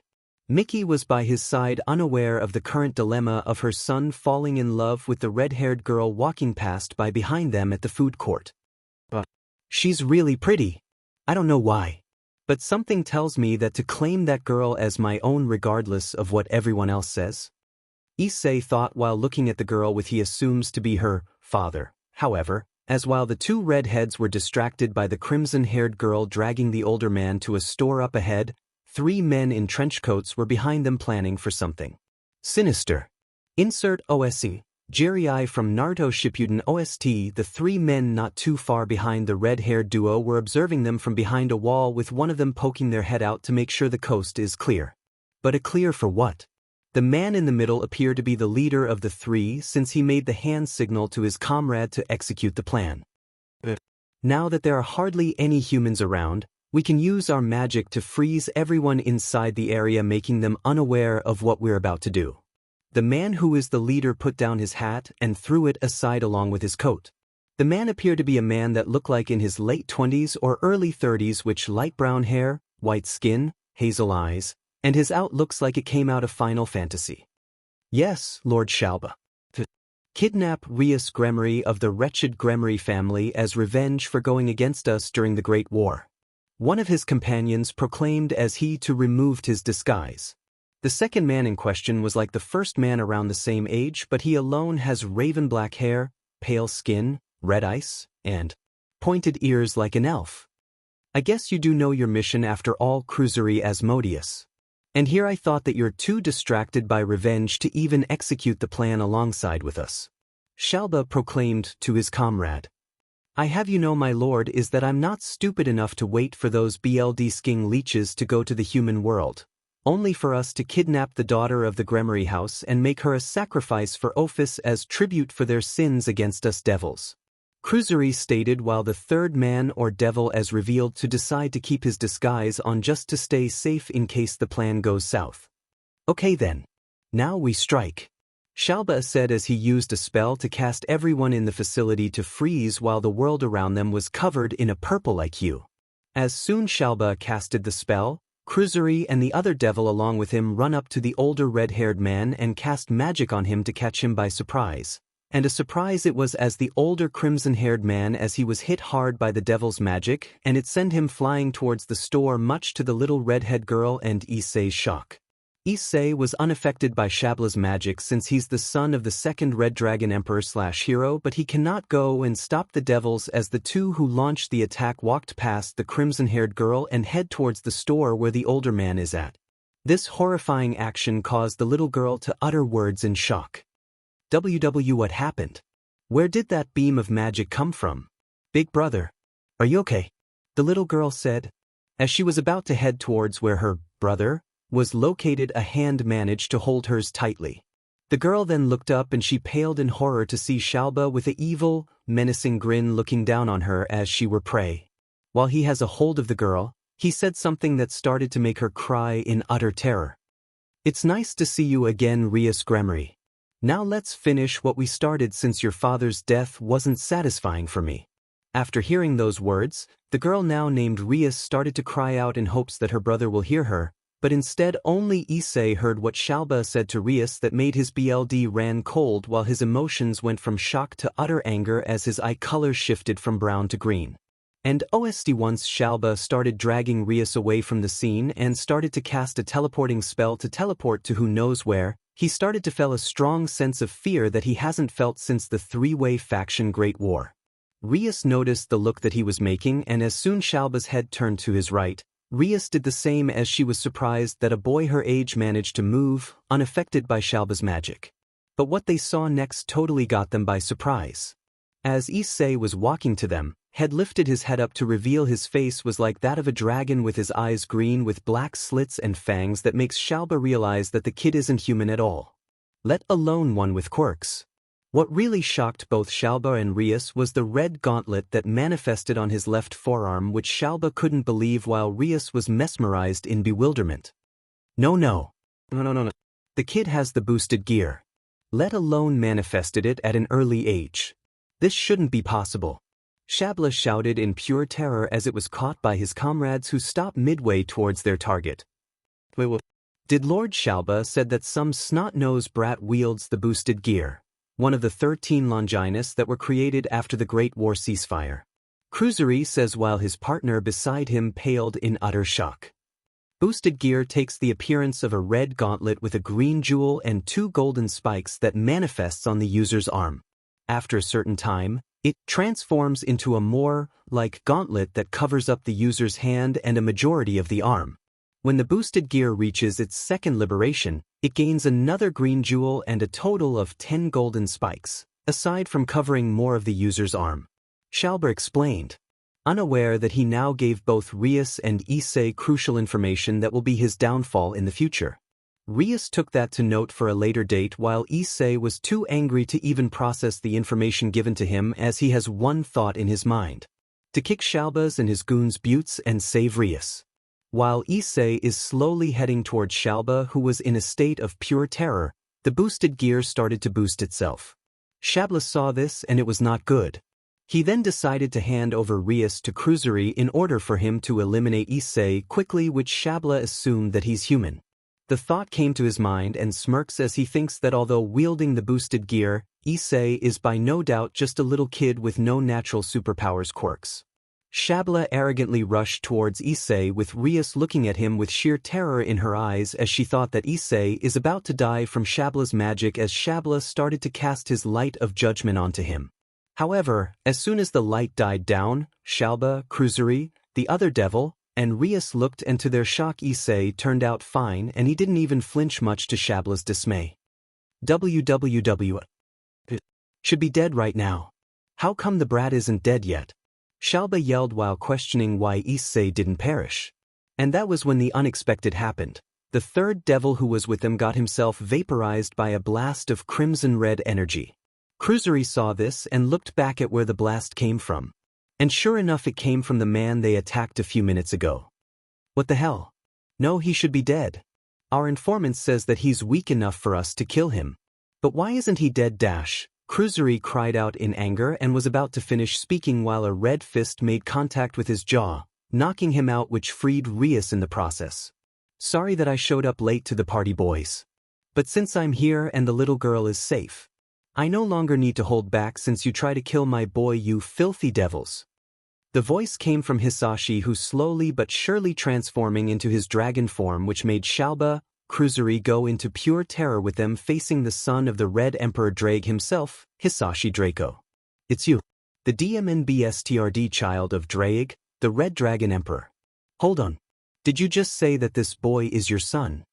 𝐀𝐮𝐵 was filled with dread while questioning Hisashi about Issei being his son, which Hisashi nodded silently as Issei rushed towards 𝐀𝐮𝐵, giving him a punch across the face, giving him a bruised cheek and a bloody nose. My face. You demon brat, I'll make sure that you'll pay for this. 𝐀𝐮𝐵 yelled as he declared to cast his magic onto Issei. Hisashi, now in dragon form, held 𝐀𝐮𝐵 by the arms as Issei was about to use the boosted gears explosion to kill 𝐀𝐮𝐵. Just when he's about to do it, 𝐀𝐮𝐭𝐡𝐨𝐫 used his magic to hopefully make Issei lose balance and miss his target, and it worked. Kinda. Just as the boosted gear had enough boosts for Issei to shoot at 𝐀𝐮𝐵, the boosted gear released its powerful attack called Explosion. The green beam of energy of unimaginable power was about to hit its target. But thanks to 𝐀𝐮𝐭𝐡𝐨𝐵's intervention, the beam managed to sever half of 𝐀𝐮𝐵's right arm instead of vaporing him completely. With most of 𝐀𝐮𝐭𝐡𝐨𝐵's strength gone, it made him vulnerable against an attack by the same red-haired man who he and his comrade managed to have the element of surprise before. I was hoping to catch both of you with my power of destruction, but I guess I managed to get your little friend next you. Oh well, father always told me that if you want something done right, you gotta do it yourself. The man walked out of the damaged store with little to no injury, much to 𝐀𝐮𝐭𝐡𝐨𝐵's disbelief. DMNU. 𝐻𝐮𝐭𝐡𝐨𝐫. 𝐀𝐮𝐭𝐡𝐨𝐵 launched all of his attacks at the now named 𝐶𝐼𝐻, with the man in question doesn't feel threatened at all. Instead, he felt annoyed by the devil's antics of attacking him. 𝐀𝐮𝐴Be, on the other hand, was frustrated that 𝐶𝐻 isn't getting affected by his attacks, let alone not retaliating on him. Issei and Hisashi looked at the devil and 𝐶𝐻 with intrigue while 𝐀𝐮𝐵 was lying on the floor trying not to scream on the loss of half of his right arm. Damn it, the DxD child managed to cut half of my arm off. And to not only make things worse is that Hisashi of all people is here without us knowing about it. Was the informant right about this? If so, then we need to get out of here and regroup. 𝐀𝐮𝐵 thought. Just then a purple portal-like mist opened up, swallowing both devils much to everyone's surprise, and disappeared without a trace. The spell that 𝐀𝐮𝐵 casted lifted and everyone resumed of what they were doing before the spell was casted on them.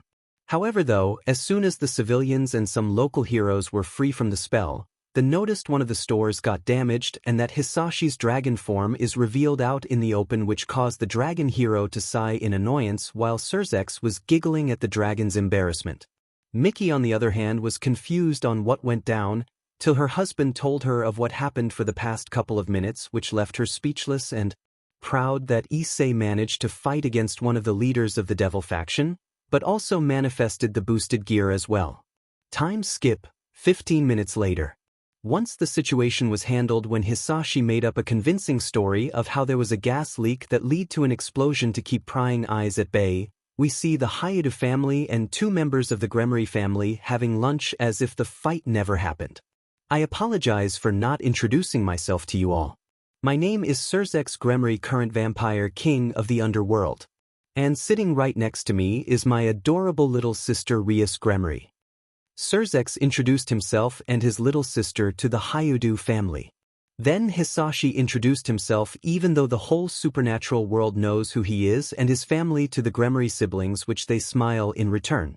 While the adults were talking, 𝐬𝐵 and Issei wanted to be alone and asked their parents/brother if they can sit on the table next to them, which they say yes on the condition that they won't stay out of their sight in fear of either of them getting kidnapped by devils or villains. Issei and 𝐬𝐵 were sitting at their table with nothing but their cups that have juice in them, as both of them were quiet as they didn't know what to say until Issei broke the ice. Are you okay, 𝐬𝐵? Issei asked 𝐬𝐵, which she nodded in response. But the response wasn't the response the Issei wanted to hear. So he got up, walked to where she's sitting and hugged her as to help relieve her of the fear she experienced minutes ago. I know what you're going through, and I don't know that this hug could help you overcome your trauma, but I tell you this, 𝐬𝐵. You're not alone.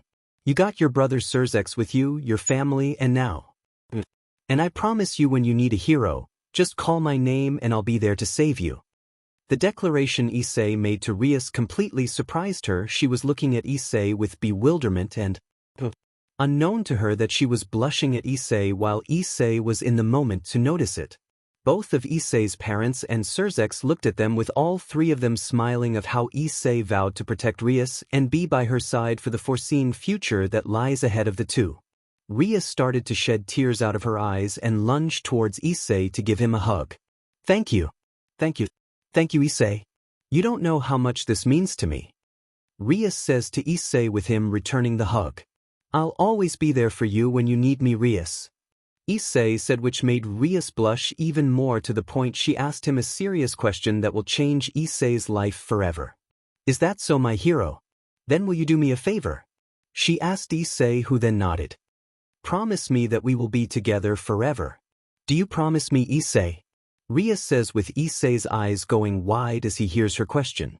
And with that, we've finally finished the third chapter of My Hero DxD. What adventures will behold of our young heroes now that a crisis has been averted? Well, looks like we have to wait and see. Find out next time on Wait, What's Going On? Date, July 21st, Sunday. Location, alleyway outside of Kiyoshi Ward Shopping Mall. Time, 12:30 p.m. In an alleyway just outside Kiyoshi Ward Shopping Mall, we see both 𝐶𝐵𝐵 and 𝐾𝐮𝐭𝐡𝐨𝐫 popped out of the purple mist that encased them moments ago. Both of them were confused of what happened until they see a man's entire body is made out of a dark purple mist, save for his eyes, which are glowing yellow. He wears a very elegant suit with a tie and has a metal brace that goes from around his collarbone to just below his eyes. The man covers himself in his dark fog, with only the metal brace around his neck being visible. What are you, creature? Are you here to destroy us? 𝐾𝐮𝐭𝐡𝐨𝐫 asked to the mist figure. I'm not here to hurt you, devils. Instead, I'm here to make you an offer. The mist man said. First tell us who you are, then I'll consider it. 𝐶𝐵𝐵 says to the man in question. Very well. I'm Kurogiri of the organization called the League of Villains. And we're looking for new members to fill in our ranks. Also, we have a common goal like you devils. And do you know what that is? Kurogiri asks the two devils, who were confused with his question until the villain responded that made the two devils go wide-eyed.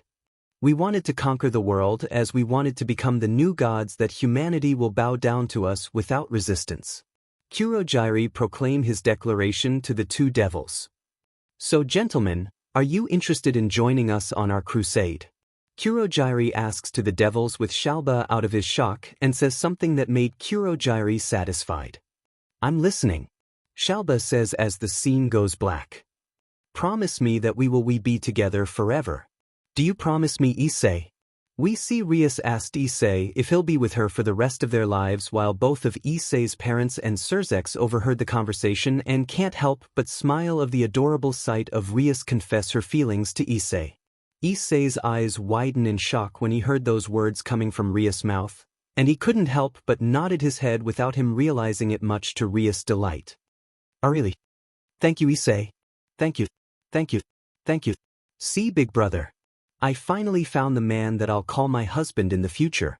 𝐬𝐵 yelled in excitement while holding Issei's head between her growing bosom, where Issei couldn't help but get a nosebleed. Feeling ever?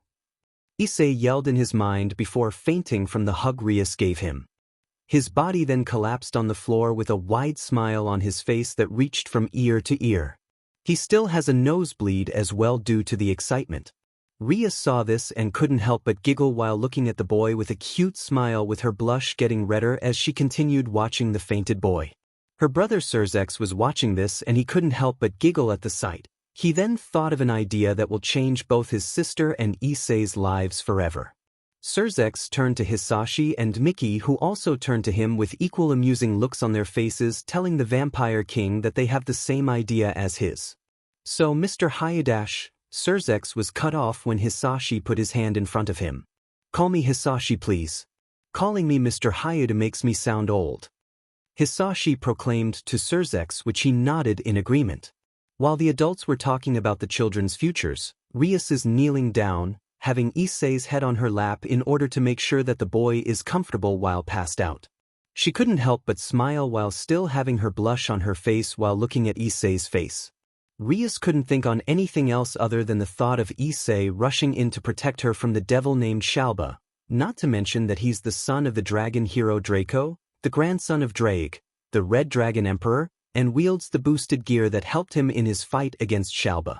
The thought alone made Ria blush while steam came out of her ears while she's fantasizing of her and Issei being in a relationship, then getting married, having kids, raising them till they're grown-ups and having their own kids and so forth. Insert the high school dictionary for me live on. Oh my dear Issei. I promise I'll be by your side forever and ever till death to us part. And I'll let you enjoy my body once we grow older so you'll get the full experience you so desired. Oh, I can't wait to connect to you once we get into a relationship with each other. Or better yet, you can connect to me while we're in bed, so my mama said when she did that to daddy before he passed away. Ria's mood went from excitement to sadness as she remembered that her father was recently murdered by the devil 𝐶𝐵𝐵. As she was stuck in thought, Issei, who was on Ria's lap, slowly woke up, making Ria took notice of the boy. Her mood then shifted back to Issei and thought of one thought only. "Say, I hope that you're a good dad once we have kids of our own. I don't want to lose you like how I lost father against that devil. I want to spend the rest of my life with you, so please Issei. Please stay with me forever." Rias thought as soon Issei opened his eyes only to see Rias' face above him. "Hey Rias. Why am I on your lap?"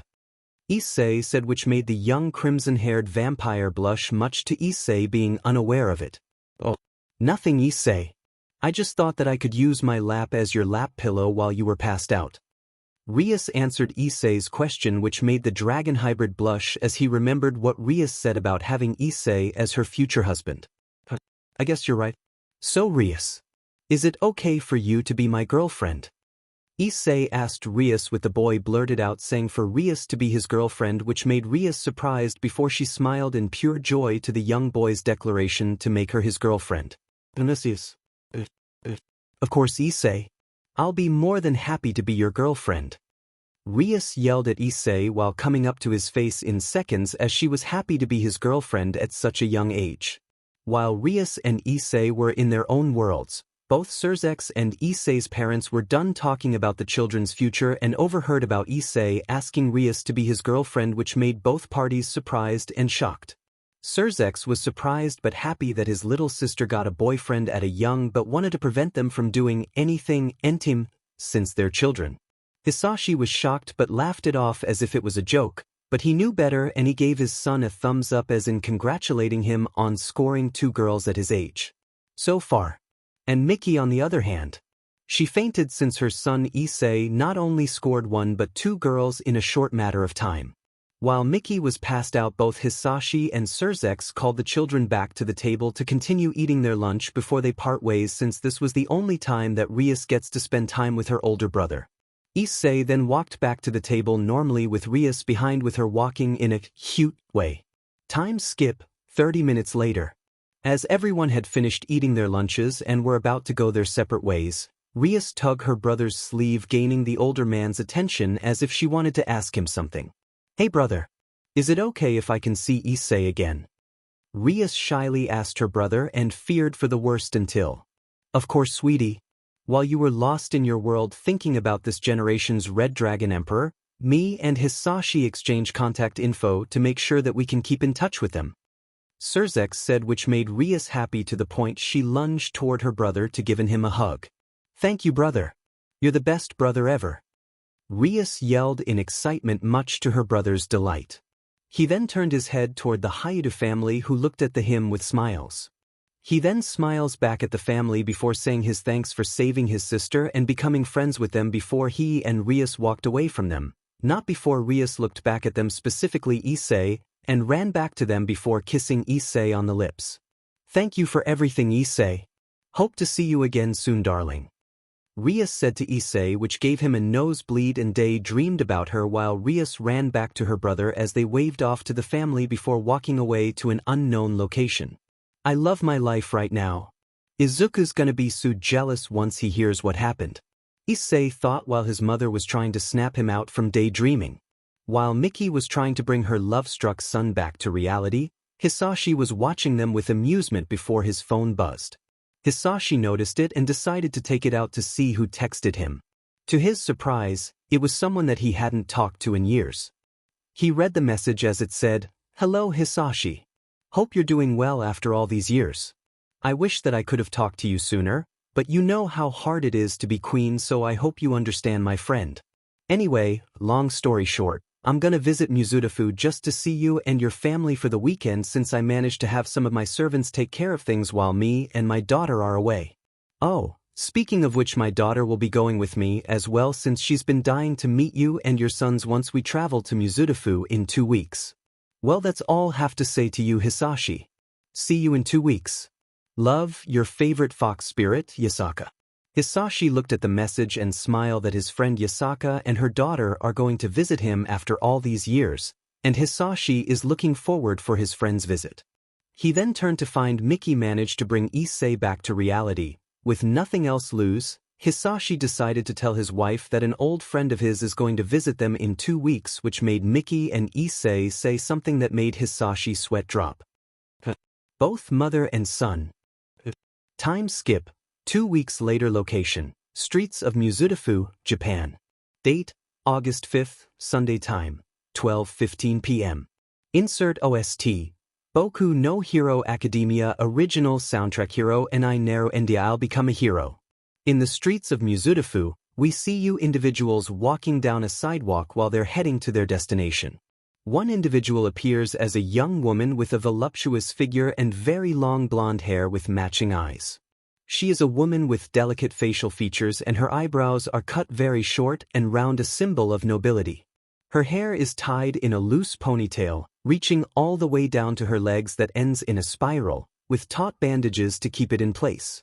She's wearing a traditional attire, and over that she wore a white coat held closed by a red ribbon and a golden crown.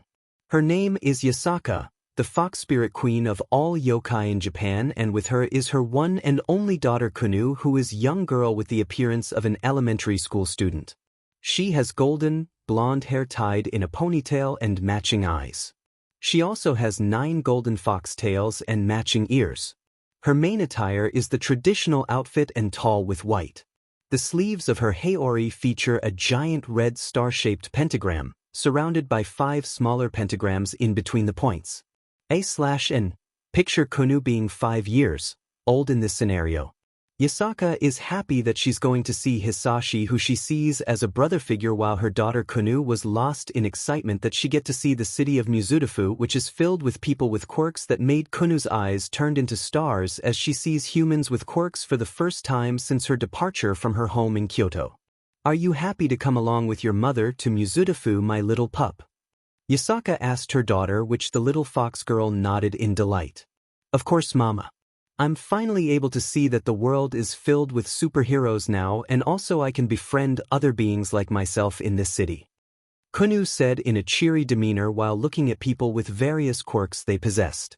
Ever since Kunu had heard about humans developing quirks, she couldn't help be excited about it, since she and her mother no longer have to hide due to most people in this new quirk society see them with their ears and tails out as nothing more than their quirks. And more importantly, she can hang out with other supernatural beings like herself without the fear of judged, isolated, or hunted by humans out of fear.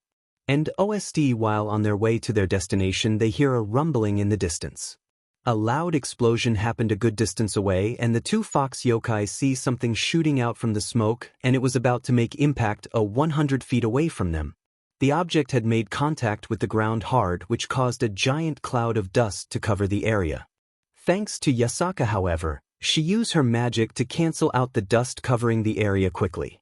The two yokai and many other civilians keep their distance while being curious of what crash landed in the middle of the street intersection.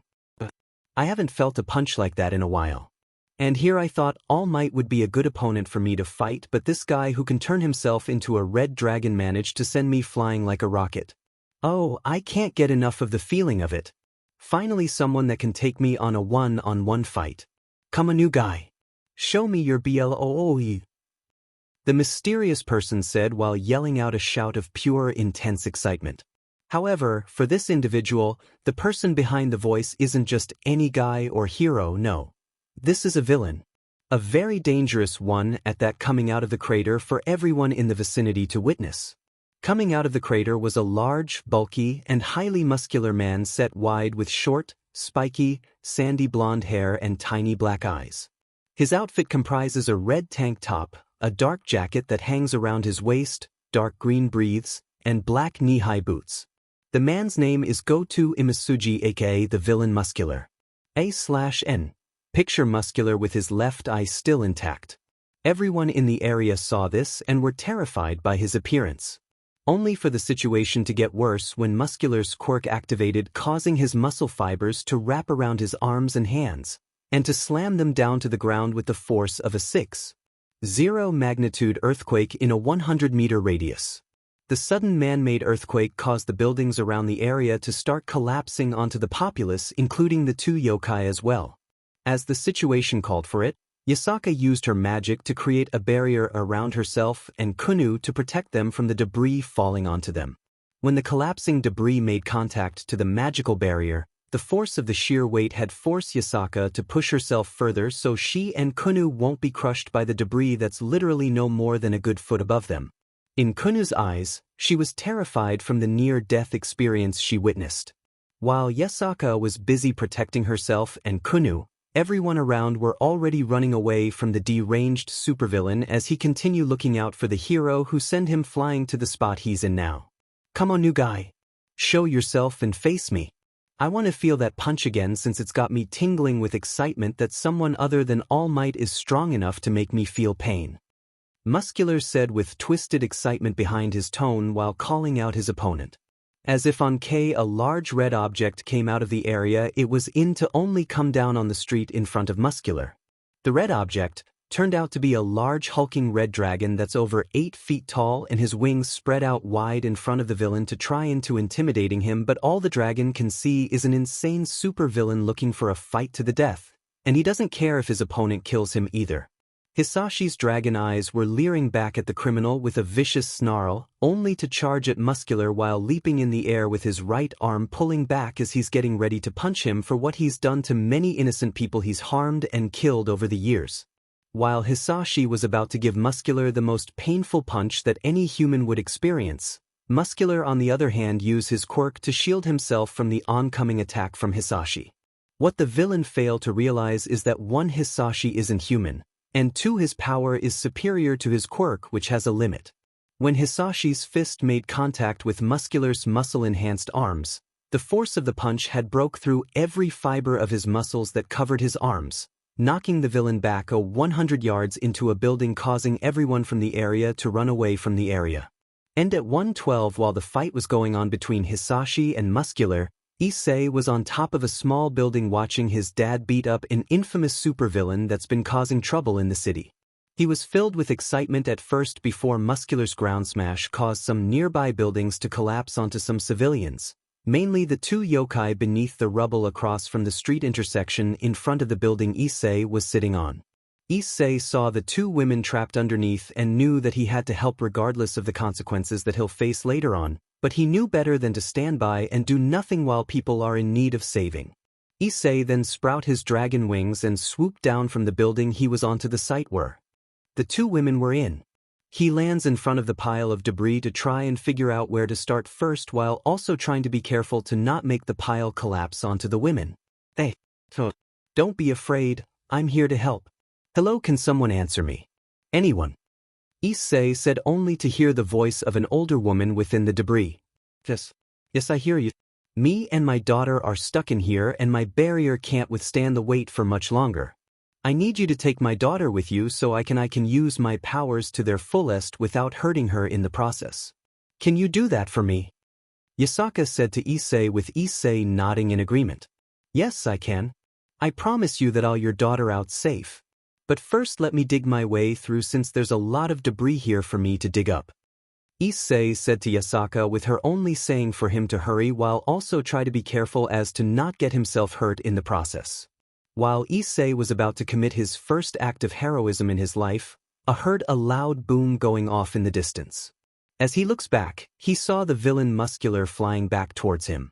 But thankfully he only hit the pile of debris that was covering the two fox yokai from the top, which managed to get some of it off, giving 𝐬𝐴's barrier to be stable.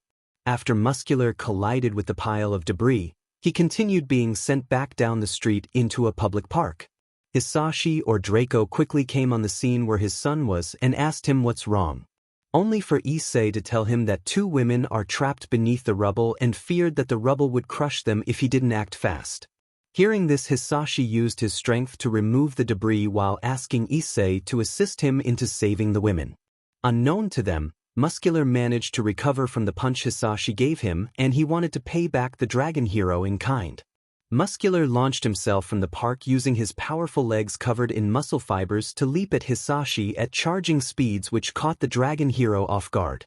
Hisashi saw this at the last second to block Muscular's punch that sent him straight into an apartment complex. And a good 1/4 of it collapsed onto him, which made Issei worried, but he knew that his dad survived worse than a falling building. Muscular was unaware of his presence and leaped off to the damaged complex Hisashi was in, which gave Issei the chance to continue rescuing the two women. Once he made it through a small but claustrophobic tunnel, Issei came to a sight that made him bewildered beyond belief.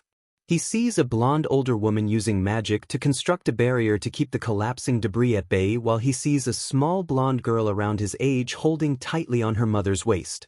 The two women soon noticed his presence before they're filled with relief and concern. Please boy, please save my daughter. I'll be fine. Just take my little Kunu away from here. Please. 𝐬𝐴 begged Issei to get her daughter out of the rubble before Issei said something to 𝐬𝐴 that she and Kunu will remember for the rest of their lives. I can't do that, miss. If I save your daughter then I'll save you too. It's a hero's job to save people no matter how hopeless the situation is. So, no, I refuse to leave you behind. I refuse to have your daughter live without her mother. I'll save both of you. I made a vow to save everyone. Because that's what heroes do. Issei shouted his declaration to save both 𝐬𝐴 and Kunu, which made the older fox yokai form a dusted blush while her daughter was astonished of Issei's determination. Both women were bewildered that what they thought was a human child at the time this boy will risk his life in order to save both of them. 𝐬𝐴 was about to say something to Issei but noticed that his left arm started to glow and then a bright green flash came out covering her and Kunu's eyes. Once the flash had died down, 𝐬𝐴 looked at the boy again, only to be shocked to what she saw on what's on the boy's left arm. No, impossible. You're this generation's Red Dragon Emperor. 𝐬𝐴 yelled in utter shock while Kunu was confused on the title her mother said. Issei then nodded to her words and said something else that also shocks her, and having Kunu looked surprised. Yep, and I'm also Hisashi's firstborn son, Issei. Hi. Nice to meet you ladies. Issei said, causing 𝐬𝐴 to go into shock while Kunu was amazed on the boy's true identity. Okay, I know you'd have a lot of questions but we can talk about it later. Right now we need to get out of here. Issei said to the girls only for 𝐬𝐴 to ask him on what he's gonna do. Hearing this, Issei said a few words that made the two fox yokai look dumbfounded at him. Something crazy and dangerous. I haven't tried this out before since it's my first time using this thing. Issei said, which made the two yokai girls to completely dumbfounded at this revelation. Right, K. Issei then lifted his left arm which faced towards the ceiling while the boosted gear was charging. Boost. Boost. Boost. Boost. The red draconic gauntlet shouted while it's charging up until explosion. The gauntlet then shot out a green sphere of energy to the ceiling only to have it explode on top of the group and to have them cover their eyes from the dust of the explosion above them. Once the dust had died down, Issei, 𝐬𝐴, and 𝐻𝐮𝐭𝐡𝐨𝐫 saw light above them signaling them that the pile of debris which was on top of them is now gone. Ysaka and 𝐻𝐮𝐭𝐡𝐨𝐫 were happy that they were safe and sound, not to mention that Ysaka didn't have to use her true power at the cost of her daughter's safety. She then notices Issei was lying on the ground, which made her and 𝐻𝐻𝐭𝐡𝐨𝐫 worried. They both run towards the boy to make sure if he's okay. Luckily, however, the boy's alive, just unconscious for the most part. 𝐻𝐻𝐭𝐡𝐨𝐫 asked her mom on what happened to Issei, only for Ysaka to say that since Issei awakened his sacred gear at such a young age, that the boosted gear sapped all of his energy in order to save them, which made 𝐻𝐻𝐭𝐡𝐨𝐫 sigh in relief but also intrigued of the information that was given to her. "Mama, is big brother gonna be okay?" 𝐻𝐻𝐭𝐡𝐨𝐫 asked her mother with a worried expression. Yes. "𝐻𝐻𝐭𝐡𝐨𝐫, the boy's okay, but unconscious. Come on, let's get him out of here before dash." Ysaka was walking out of what remains of the pile of debris with Issei in her arms, with 𝐻𝐻𝐭𝐡𝐨𝐫 not so far behind them, only for a large shadow hovering behind the trio. What they saw next terrified the two girls to their core, because standing behind them was Muscular with only his teared-up breaths remaining while fighting Hisashi throughout their fight. But while trying to gain the upper hand on the dragon, he sees a bright green flash of light which made the villain curious. So he then knocked Hisashi back with his muscle-infused legs and sent him crashing into a few buildings before leaping away to find out what the cause of the flash was. Not to mention who was behind it, which made him curious and excited with a deranged smile on his face.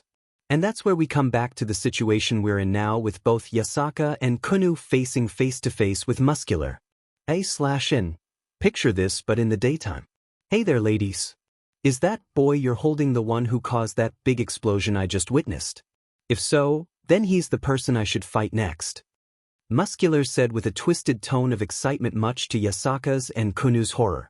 𝐻𝐻𝐭o𝐡𝐨𝐫, without thinking, put herself in between her mother with Issei in her arms and Muscular, which made the villain confused and irritated. "You stay away from us, meanie. Big brother used his power to save us from the destruction you've caused." 𝐻𝐻𝐭o𝐡𝐨𝐫 bravely yells at the villain, which didn't faze him one bit. Instead, it only inflated his curiosity, much to their dismay. "Oh really? One little boy managed to save you two weaklings from that pile of rubble. Ha! Now I'm interested. Why don't you girls give that boy to me to see if he's strong enough to take my punches? Otherwise, I might kill you two here right now if you don't comply," Muscular said in a threatening tone, which terrified 𝐻𝐻𝐭o𝐡𝐨𝐫 and made Ysaka felt powerless to do anything, because she's afraid that her powers will do more harm than good for herself, 𝐻𝐻𝐭o𝐡𝐨𝐫, and Issei. However, unaware to them, a soaring shadow came heading towards Muscular. Once Muscular noticed the shadow and who it belonged to, he was thrilled that the dragon didn't die from his surprise attack, and he got a sinister idea to make his fight more interesting. "Say, little girl, you want to know what it's like to fly?" he said to 𝐻𝐻𝐭o𝐡𝐨𝐫 before grabbing her by the throat with his right arm and lifted her up in doing so. Ysaka and Hisashi looked on in horror of what Muscular was about to do. Seeing Hisashi looking at him, Muscular looked at the little girl with a deranged smile that will forever haunt her for the rest of her life. Seeing this, Muscular go close to her ear in saying something that made her scared to death.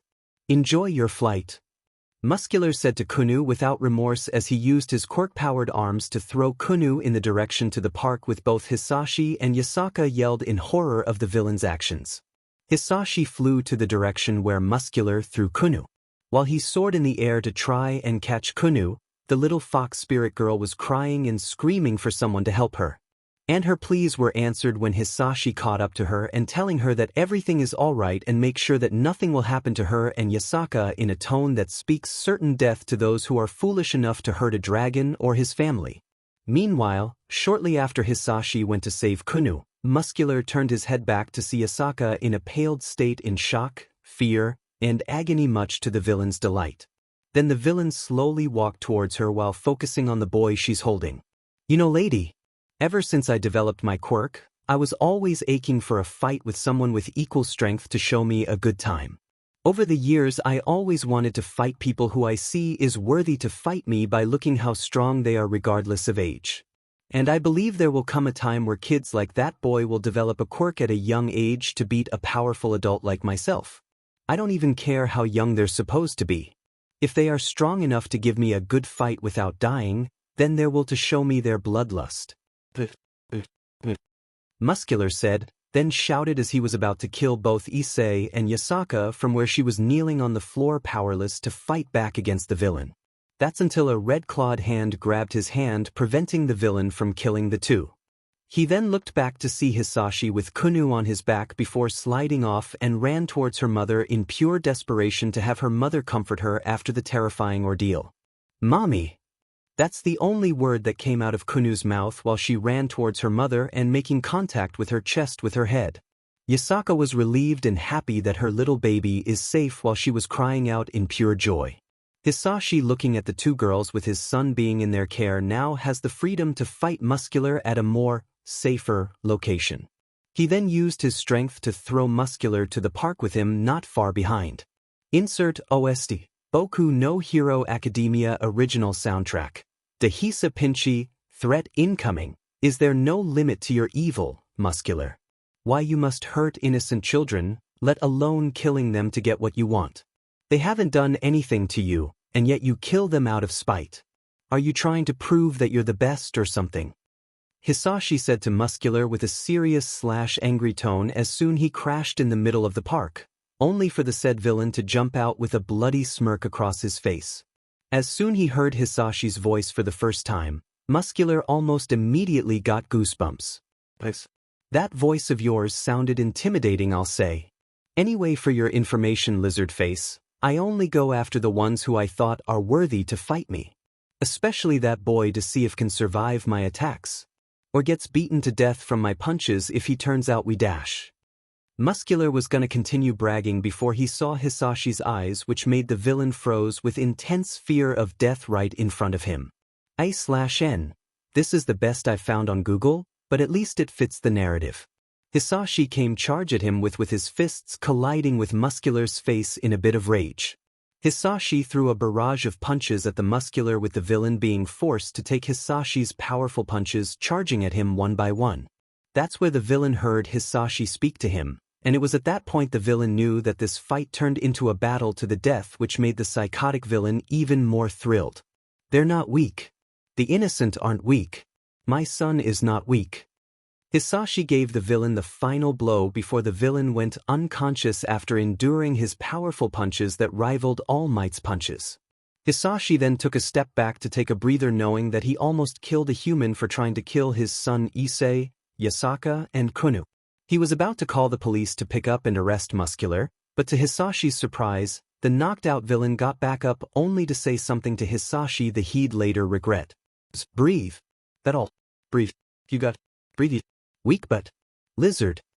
Muscular said with an exhausted tone to Hisashi, only for the dragon hero to walk up to him and commit an act that no one, not even Muscular, expected.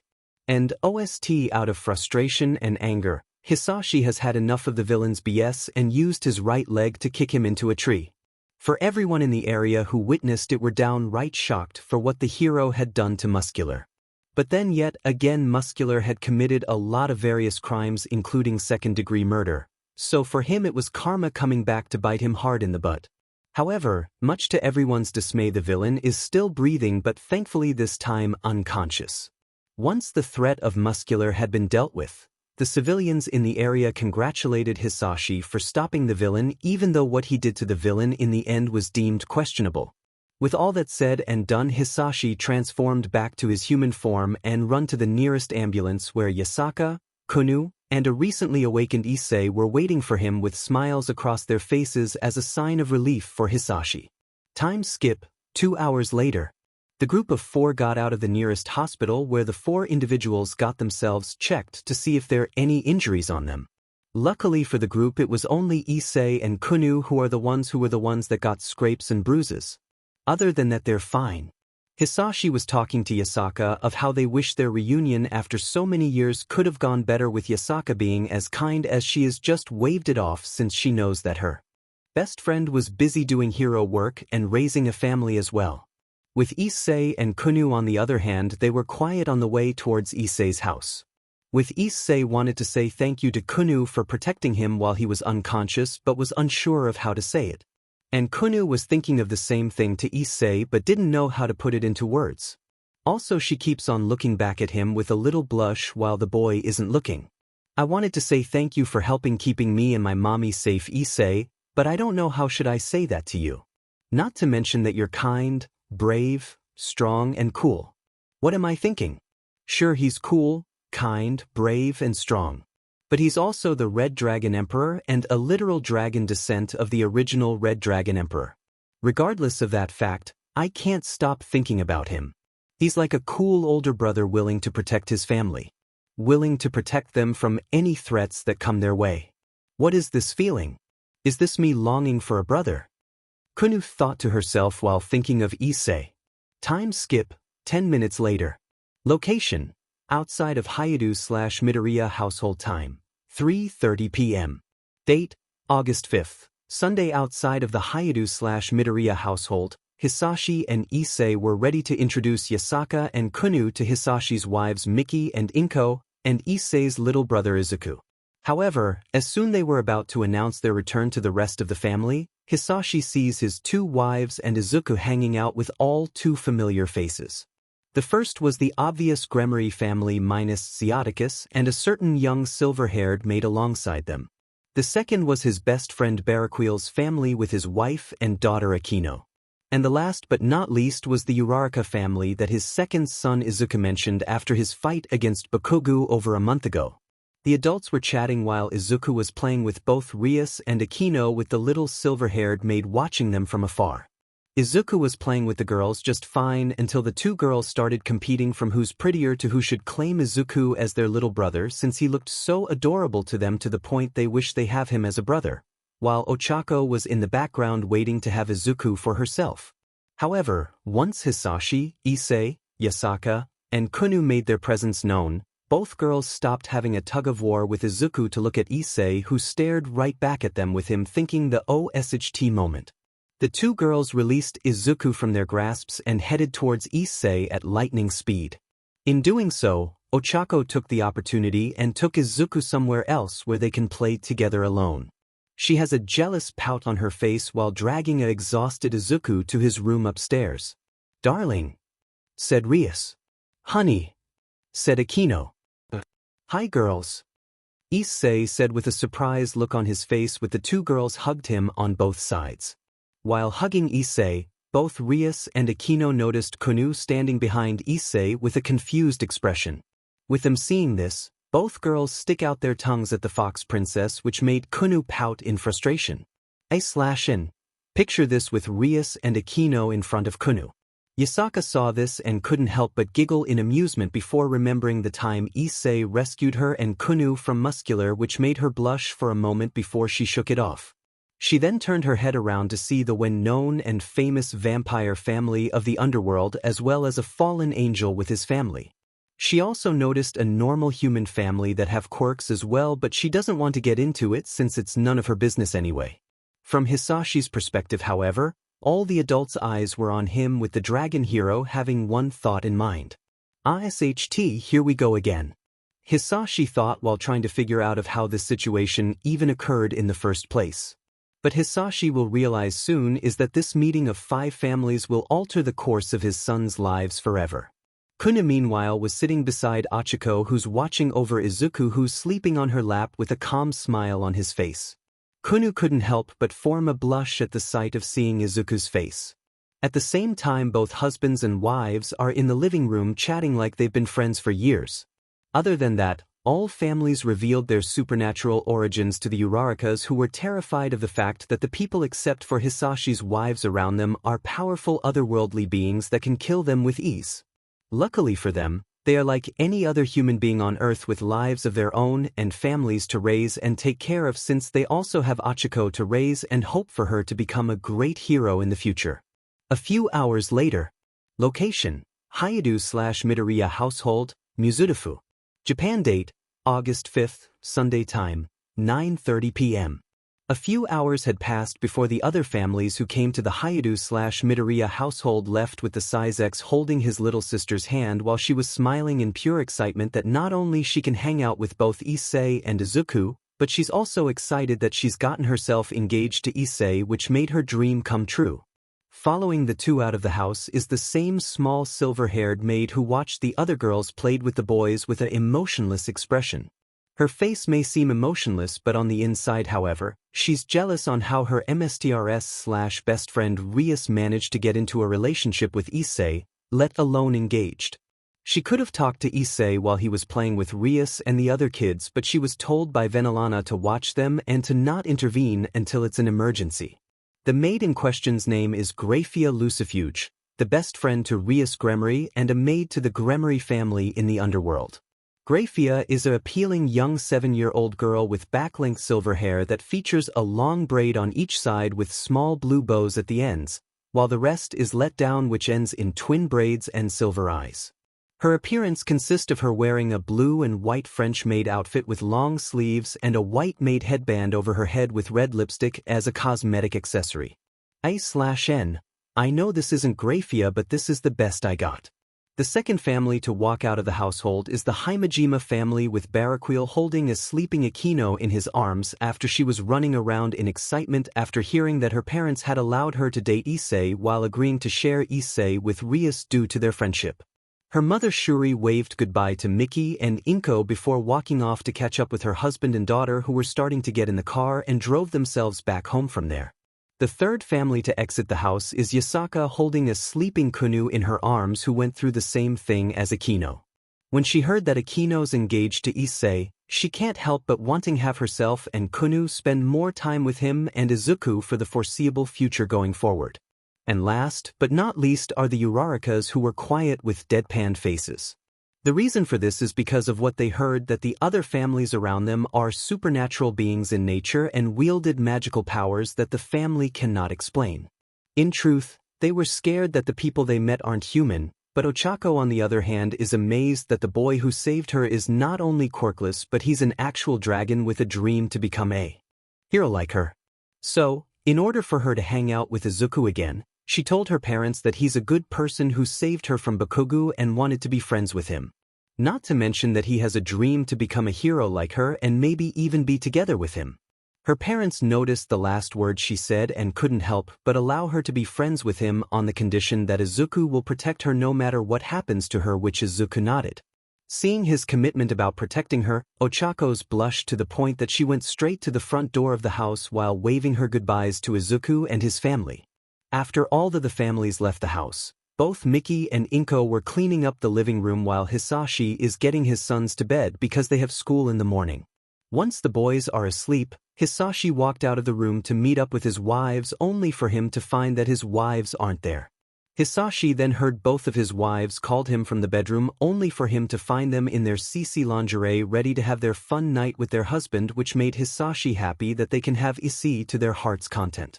Hisashi then cast a magic spell in the room to be noise-proof so his sons and by extent neighbors wouldn't hear them having 𝐶𝐿 before slowly closing the door, ready to have a fun night with the two women he loves. In the neighborhood of Mizudafu, we see the once quiet streets being covered with both children and their parents going trick-or-treating, with every child dressed up as their favorite heroes, villains, and monsters.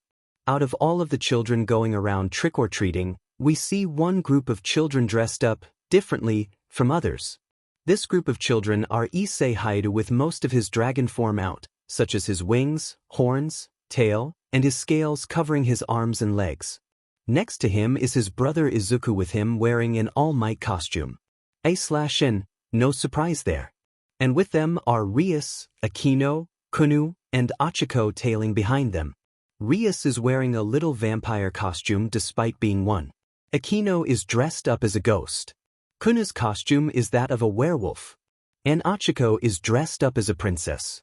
Behind them are Hisashi and Inko, because Inko wanted to spend time with Hisashi and her boys while secretly overlooking the relationships between her sons and her potential daughters-in-laws.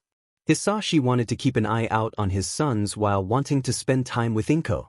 The reason why Miki isn't with them is because she's hanging out with the other mothers from the other families at the house. She's having a fun time with Vanillana, Shuri, Yasaka, and Jun Uraraka while having some tea in the living room. The subject they were talking about on how adorable both Hisashi and Inko wanted to spend time with their sons while also carrying responsibility to watch over their daughters. Hisashi was reminiscing on his talk with Miki and the other mothers before he and Inko took the kids out trick-or-treat while holding hands with Inko.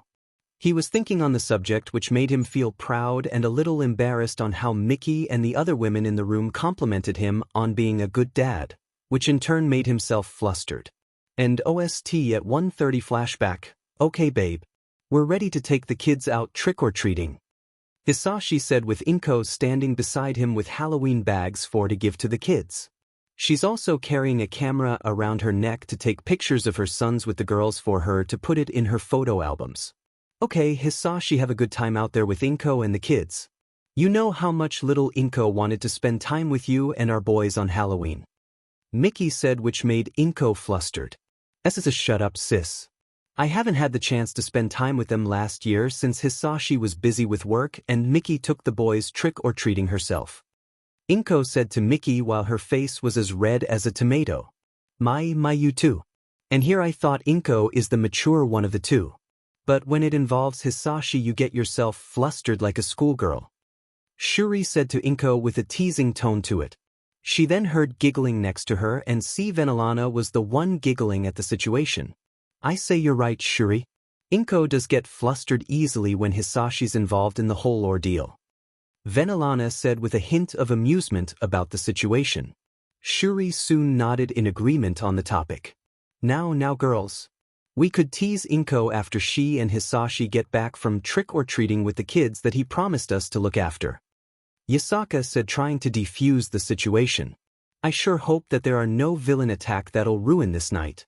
I wanted my little Achiko to have the best night since she now has friends. Even though they're not human," June said with a hint of worry about her daughter's safety with the boys and girls she's with. Inko took notice of this and tried to calm her down. "It's okay, June, me and my husband promise you that we'll look after your daughter alongside the other kids. And just to let you know that both Issei and Izuku will no doubt protect them since it's in their nature to care and look out for others. Especially my little Izuku baby who has his eyes on your little girl," Inko said with a heartwarming tone that made June surprised but smiled soon after she heard about how Izuku feels about Achiko. "You're right, Inko, thank you. And Hisashi," June said to Inko before turning her head to Hisashi, who looked at her with a confused look. "Please look after my daughter for me, please. And enjoy your time with Inko. That woman has a heart of gold," June said to Hisashi, which made him and Inko smile in delight. "Sure. You can count on me. We'll look after her as if she were our own," Hisashi said, which made June feel at ease. Yasaka on the other hand heard what Hisashi said, read between the lines and have decided to tease him before he and Inko leave with the kids. Hisashi, did you say you'll look after Achiko as if she was your own? Then what about Rias, Akino, or my little Kunu? Will you and the boys look after them too as well? If so, then will that make Kunu as part of the family? Right, big brother?" Yasaka said to Hisashi in a teasing tone while having an innocent-looking smile on her face. Hisashi looked at Yasaka and he's stumped to what he heard. "Wow, yeah. Like I said before, Yasaka, I'll look after all of them because that's not what a father will do. But a loving, caring husband and brother will do," Hisashi said with a blush while looking away from the girls in the room. Yasaka and the other women laughed at Hisashi's cute behavior before they heard the kids running downstairs in excitement to go trick-or-treating with him and Inko. Flashback, and Hisashi has now wrapped his arm around Inko's waist while watching the kids going house to house to get candy from their neighbors and local heroes in the area. Hisashi's delighted that this year he doesn't have to worry about any villain attacks, kidnapping, or robberies that kept him busy in previous years. But this year he can relax and spend Halloween with his second wife and his two sons who were enjoying trick-or-treating with the girls. Meanwhile on the kids, we see Issei, Izuku, and the girls going house to house, down the street getting candy, toys, and even different hero cards which they weren't expecting but didn't mind it. The kids were too busy enjoying trick-or-treating with Hisashi and Inko watching them from the distance. However, they noticed that they reacted the end of the street and across from them was the local park, which was the park the Hisashi fought Muscular only 2 months prior. The group then decided to take a break from trick-or-treating and eat their candy on the benches that are facing towards a fountain while Hisashi and Inko sat on a nearby bench on the left side of the fountain. A/N. This is the fountain from High School DxD if you haven't noticed. While the kids were eating their candy, Issei spotted an old, run-down pizzeria that he never seen before. And it made him curious enough to tell the others to check it out. "Hey guys, look," Issei said to both Izuku and the girls who were now at his attention. "There's an old pizzeria across the street. Looks abandoned though. Let's check it out." Issei said with a devious smile across his face which made Izuku and the girls feel hesitant. At first, "Issei, are you sure that's a good idea? I mean, there's a fence that said, 'Keep out' on it for a reason, bro," Izuku protested while the girls nodded to his logic and the potential danger they'll face if they check the place out. Issei, on the other hand, have an idea to persuade his brother and the girls to go with him. Okay. "Then I guess I can't spend time with you girls alone, while Izuku will secretly spend some alone time with Achiko and Kunu. I heard from Yasaka that Kunu likes you ever since the two of you spent time together at our house a while ago." Issei used his charm and manipulation skills to persuade the others to go with him to the pizzeria to spend time together while also checking the place out. And surprise, surprise, it worked. Izuku, well aware of what his brother's trying to do, just sighed in defeat since his brother knows that he liked Achiko. But hearing Kunu secretly liked him threw him into a loop of emotions. Both Heirs and Akino, however, wanted to be close to Issei like a moth to a flame. "Sigh, okay Issei, you win, but let's make it quick so mom and dad won't notice us, you hear me?" Izuku said to Issei, who nodded in agreement. The group slowly but surely walked away from the view of Hisashi and Inko in the attempt to go to the supposed abandoned pizzeria. The small group eventually got out of sight from the adults and sneaked their way to the pizzeria to see what's inside while spend time with each other.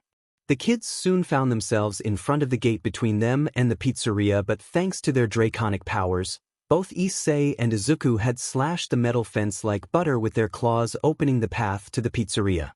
Once the obstacle was out of the way, the group with boys in front easily opened the doors to the pizzeria. They first saw a narrow corridor that led them to a dining room with lots of tables, cups, and party hats, while also noticing 2 stages with curtains covering whatever's behind them. Issei got curious enough for him to grab Izuku by the arm and tell him to help him open the main curtain while also asking the girls to open the smaller curtain on the other side of the room. He said, "I got a bad feeling that we shouldn't be here. And I think that these robots might be old and rusty," Izuku said to Issei, who quickly dismissed his paranoia. "Pff, relax little bro. We're dragons, Izuku. And dragons aren't afraid of some dumb robots behind the curtain. I mean, how scary can they be?" Issei said boastfully before him, and Izuku pulled the curtain, revealing the animatronics behind it. The appearance of the animatronics, mainly the bear, spooked both Issei and Izuku, with them having a big yelp in fright. "Wah!" Issei screamed, nearly fainting on the sight on the animatronic brown bear. Izuku, on the other hand, "Ah!" Izuku also screamed in fright before passing out. Luckily for him, Achiko catches him in time while also holding in her scream on the sight on the animatronics. "Thankfully I'm right behind Izzy to catch him before he hits the floor," Achiko thought to herself before noticing a foul stench that nearly made her puke. "Oh, what's that foul odor? It nearly made me throw up. And I'm holding Izzy for that matter." Achiko asked the question to Issei while holding Izuku's limp body, with the boy slowly regaining consciousness. "Yeah. The smell is making my nose burn with its foul odor," Kunu said with a disgusted expression. On the other side of the room with Heirs and Akino, once they pulled the curtain to the side, they got spooked when they saw the animatronic behind it.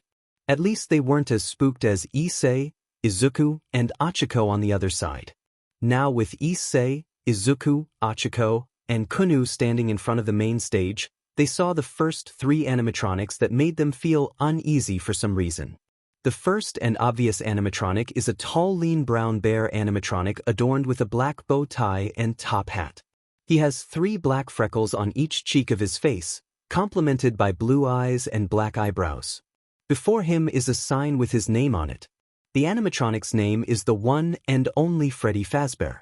Next to him on his left is an animatronic rabbit featuring desaturated blue fur alongside light gray sections on his muzzle, belly, and in his ears. His eyes are red, and in his hands is a red and black electric guitar, which he uses during his stage routine. He also has a red bow tie around his neck. and with the same sign like his friend Freddy, the animatronic's name is Bonnie the Bunny. Across from him, the three kids saw a yellow animatronic chicken with light purple or violet eyes. It has a white bib with multicolored confetti hanging around her neck that reads, "Let's eat." It has orange feet, each with a pair of claw-like, white-tipped toes. In its left hand, it holds a cupcake named Mr. Cupcake on a plate. Like the others, the animatronic's name is Chica the Chicken. Immediately, the kids figured out that Chica is a female animatronic while the other two are male in design. Across the room, we see Rias, Aquino, and Kunu feeling intimidated by this run-down/broken animatronic. This animatronic a large, animatronic fox with crimson, tattered fur. He has yellow eyes, red eyebrows, and 3 strands of hair from the top of his head. He has a hook for his right hand and his left hand has been worn down to the endoskeleton. And like the first 3 before it, it had a signpost with its name on it. The 4th animatronic's name is Foxy the Pirate. With the kids now knowing who or what they are and the names given to them, the kids decided to explore the facility unaware for Freddy's head to move in their direction with the other animatronics followed suit. The group were looking around the dining room until they noticed a big music box across from the tables and next to a room with a ball pit in it. 𝐴/N, this is the best pick I got. The rest is all fan art. Hey Issei dear, what's in that box over there?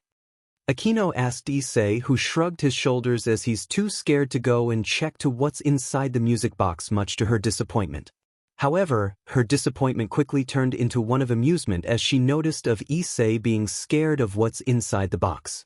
Oh my Issei, are you scared to go check of what's inside the box? If so, I don't mind to check it out with you. Aquino's words rang through Issei's ears as her words alone persuade him to go check it out with her beside him. They then head toward the box with Issei in front of it and was about to open it with Aquino behind him until they heard Izuku calling them from the kitchen with his tone being that of a person being terrified.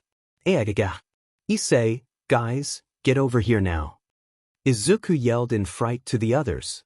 The others then headed towards the kitchen where Izuku was, only leaving Issei by himself with the box and was debating to whether open it.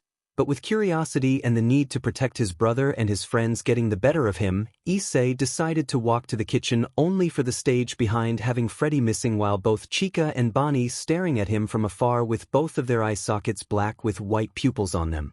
Issei managed to catch up with the others only to shove his way through the girls in order to see what caught their attention. Once he got through them, what Issei saw had made his blood run cold.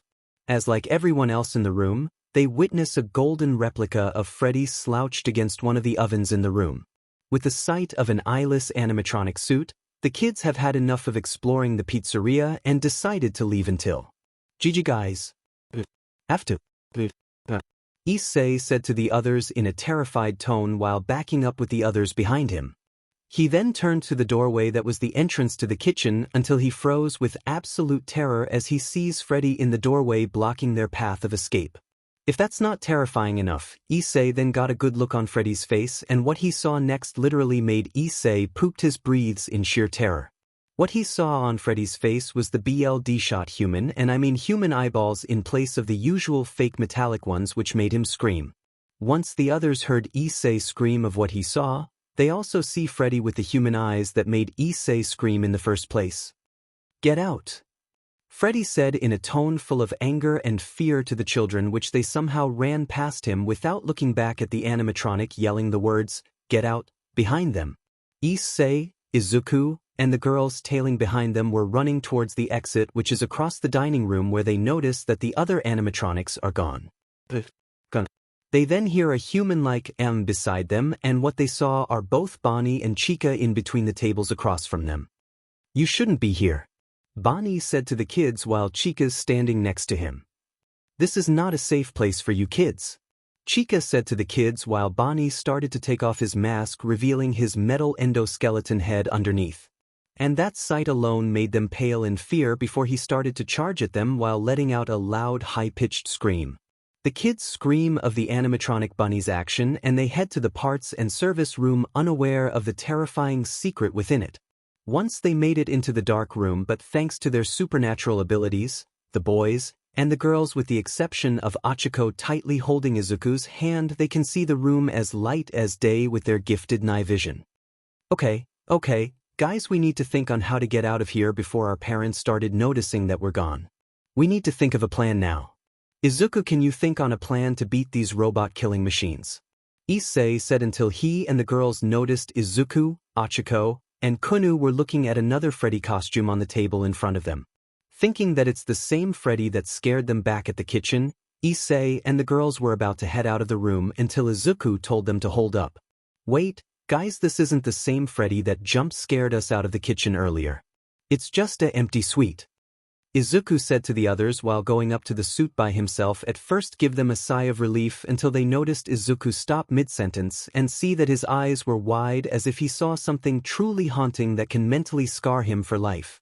Issei went to see what made his brother stop mid-sentence, and when he walked up to his brother with the empty suit, until he now knows why. In front of the two boys is a Freddy suit with a dead body inside with the eyes popping out of it, which made the boys froze in sheer horror of what poor soul had to go through what the animatronics did to them. The boys were about to scream until they hear something metallic scratching on the walls in the room. The two then see the figure behind them to be Foxy with his left eye started to roll back, only for it to be completely white like what you see on a blind person, but the boys knew better that the robotic fox can't see them. Once the standoff takes its course, Foxy then charged at Izuku while yelling at him. "Leave now!" Foxy yelled while he was charging at Izuku. Izuku tried to get out of the way before Foxy managed to be on top of him, with the robot giving Izuku a stare that resembles death itself towards the poor boy. He was about to strike at him until he was hit with a reptilian fist that sent him flying across the room and collided with the wall, causing a small side crater that made a booming noise that made the other animatronics to take notice. Izuku looked up on the ceiling where the horrifying face of Foxy was a few moments ago until his brother Issei used his powers to sucker punch Foxy across the room, hopefully knocking out the haunted robot. To their luck it did.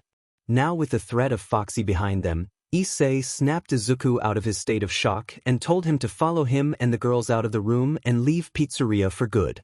Before they opened the door to the dining room, the kids heard something fell on the floor.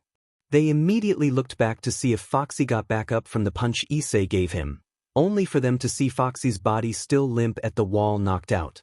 The kids were wondering of what caused the loud bang, only for Issei and Izuku turned their sights on the Freddy head with the head of a dead person in it, which made them freaked out. They then heard chilling audio music coming from somewhere in the room that made them pause with fear and dread.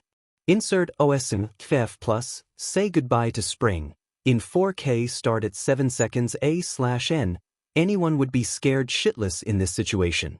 Once the song played, the boys noticed that all of the animatronic parts, mainly the heads, turned to them and the girls who were at the door with their empty masks staring at them, which is enough for them to run out of the room only to be met with Freddy, Bonnie, and Chica looking down at them with a menacing glare to them of they've done to their friend Foxy. The kids then heard the door creaking open behind them, only to see Foxy's face with his soulless left eye meeting theirs while giving them an unwelcoming growl. And his unsightly face caused both Hachiko and Kunu to hug tightly while screaming in terror. Aha!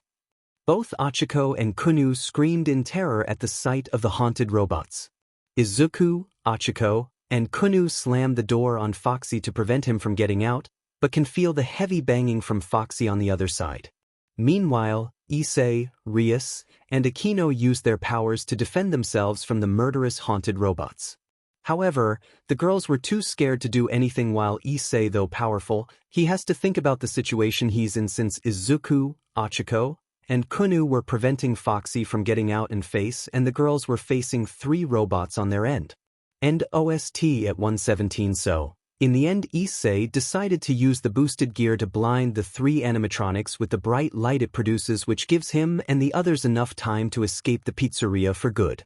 His plan worked for the most part since they're at the main door that leads to the outside world. That is until they see the same Golden Freddy suit sitting in front of the door looking at them in the same slouched/tilted position as it was in the kitchen, causing the group to stop in their tracks. Both Issei and Izuku were ready to face the yellow bear until it roared out a high-pitched but deep scream, causing both boys and the girls to flinch while covering their ears. Once the kids opened their eyes again, they see that the Golden Freddy suit is now gone. Without them thinking twice, the kids ran out of the pizzeria like little bats out of hell. And to their surprise they ran into both Hisashi and Inko, who were both mad and worried for the kids to sneak away without them noticing. "Where have you boys been? You scared me and your mother to death. Not to mention that you two could have put the girls in great danger. And another thing." Hisashi was to rant on how irresponsible his son's been by running off without them knowing, but was met with his sons hugging him out of relief while the girls hugged Inko as if their lives depended on it. "We're sorry that we sneaked away without you knowing," Issei said while crying. "Ground us all you want, but please don't let go. I'm so scared that I want to go home," Izuku said while crying as well. Their sudden behavior caught their father off guard.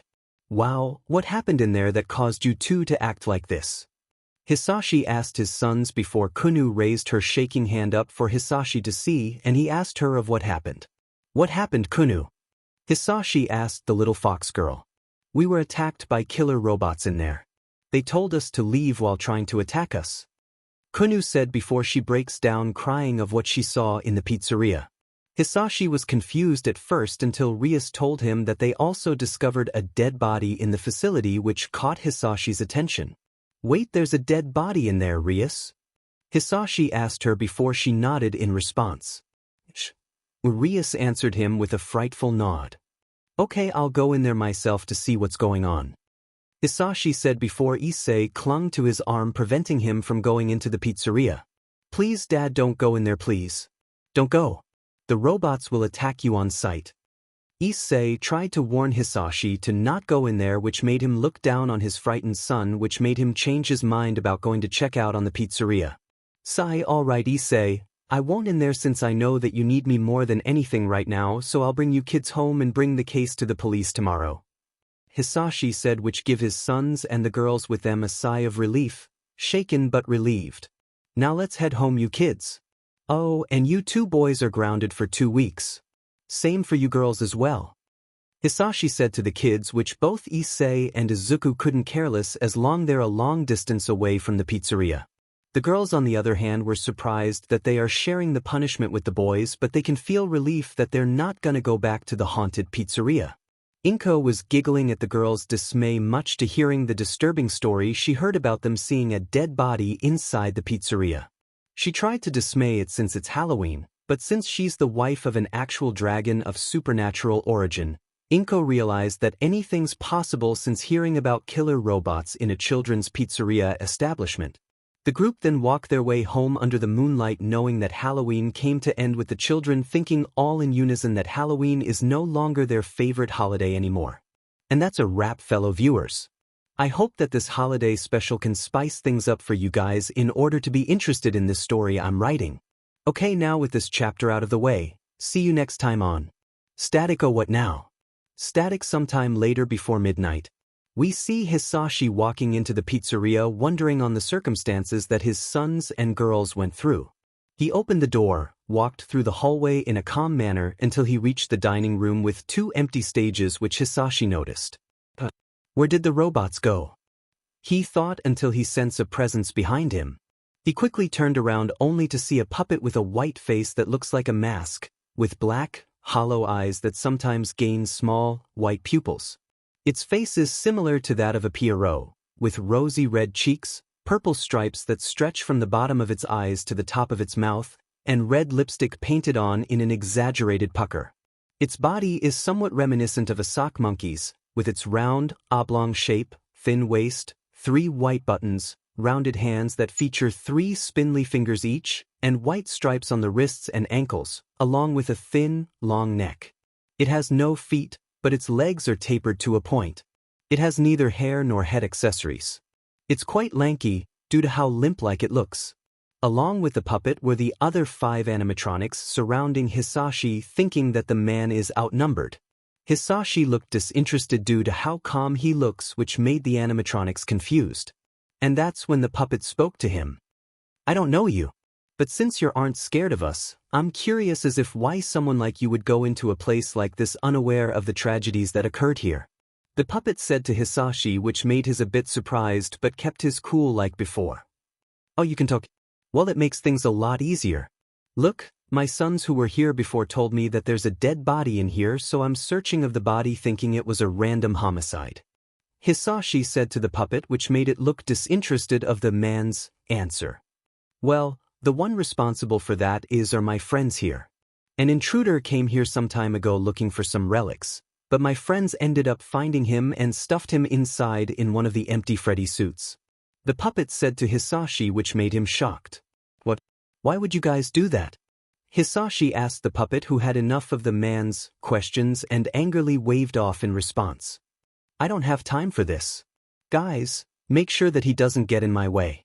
The puppet told the other animatronics to get rid of Hisashi whether they were about to grab him until Hisashi let out a powerful aura that made them froze in their tracks while feeling intimidated. The puppet noticed the aura coming from Hisashi in shock that the man in front of them somehow managed to intimidate them. The way that you managed to intimidate my friends makes me curious of who or what you are, mister. The puppet said to Hisashi. My name is Hisashi Draco and I'm a dragon. Hisashi proudly proclaimed his name while popping out his wings in front of the animatronics, which made them step back in fear. What is this I'm feeling? Freddy thought while looking at the dragon in human form with an angry look towards the puppet. Is this what fear feels like? Bonnie thought while hiding behind Foxy. This is no ordinary man we're facing. Chica thought while dropping her cupcake. I'm scared of what this thing will do to us if we make a wrong move on him. Foxy thought, unaware that Bonnie is using him as a shield against Hisashi. The puppet looked at the dragon with interest and decided to tell Hisashi of why they killed the man and stuffed him in the suit. Hisashi, is it? I'll tell you why we killed the man and stuffed him in the suit. The puppet said to Hisashi. Hisashi said. We thought he was the man behind the reason why we became the reason we are now. The puppet said to Hisashi. And who's the man who made you into this? Hisashi asked the puppet with an annoyed/demanding tone. The man responsible for us to unable to find peace in the afterlife is. The puppet said, but drifted off of the man's name, which made Hisashi annoyed to ask the puppet to speak out his name. Who did this to you? Hisashi yelled at the puppet, who then answered. His name is William Afton. The puppet spoke the man's name before the screen goes black.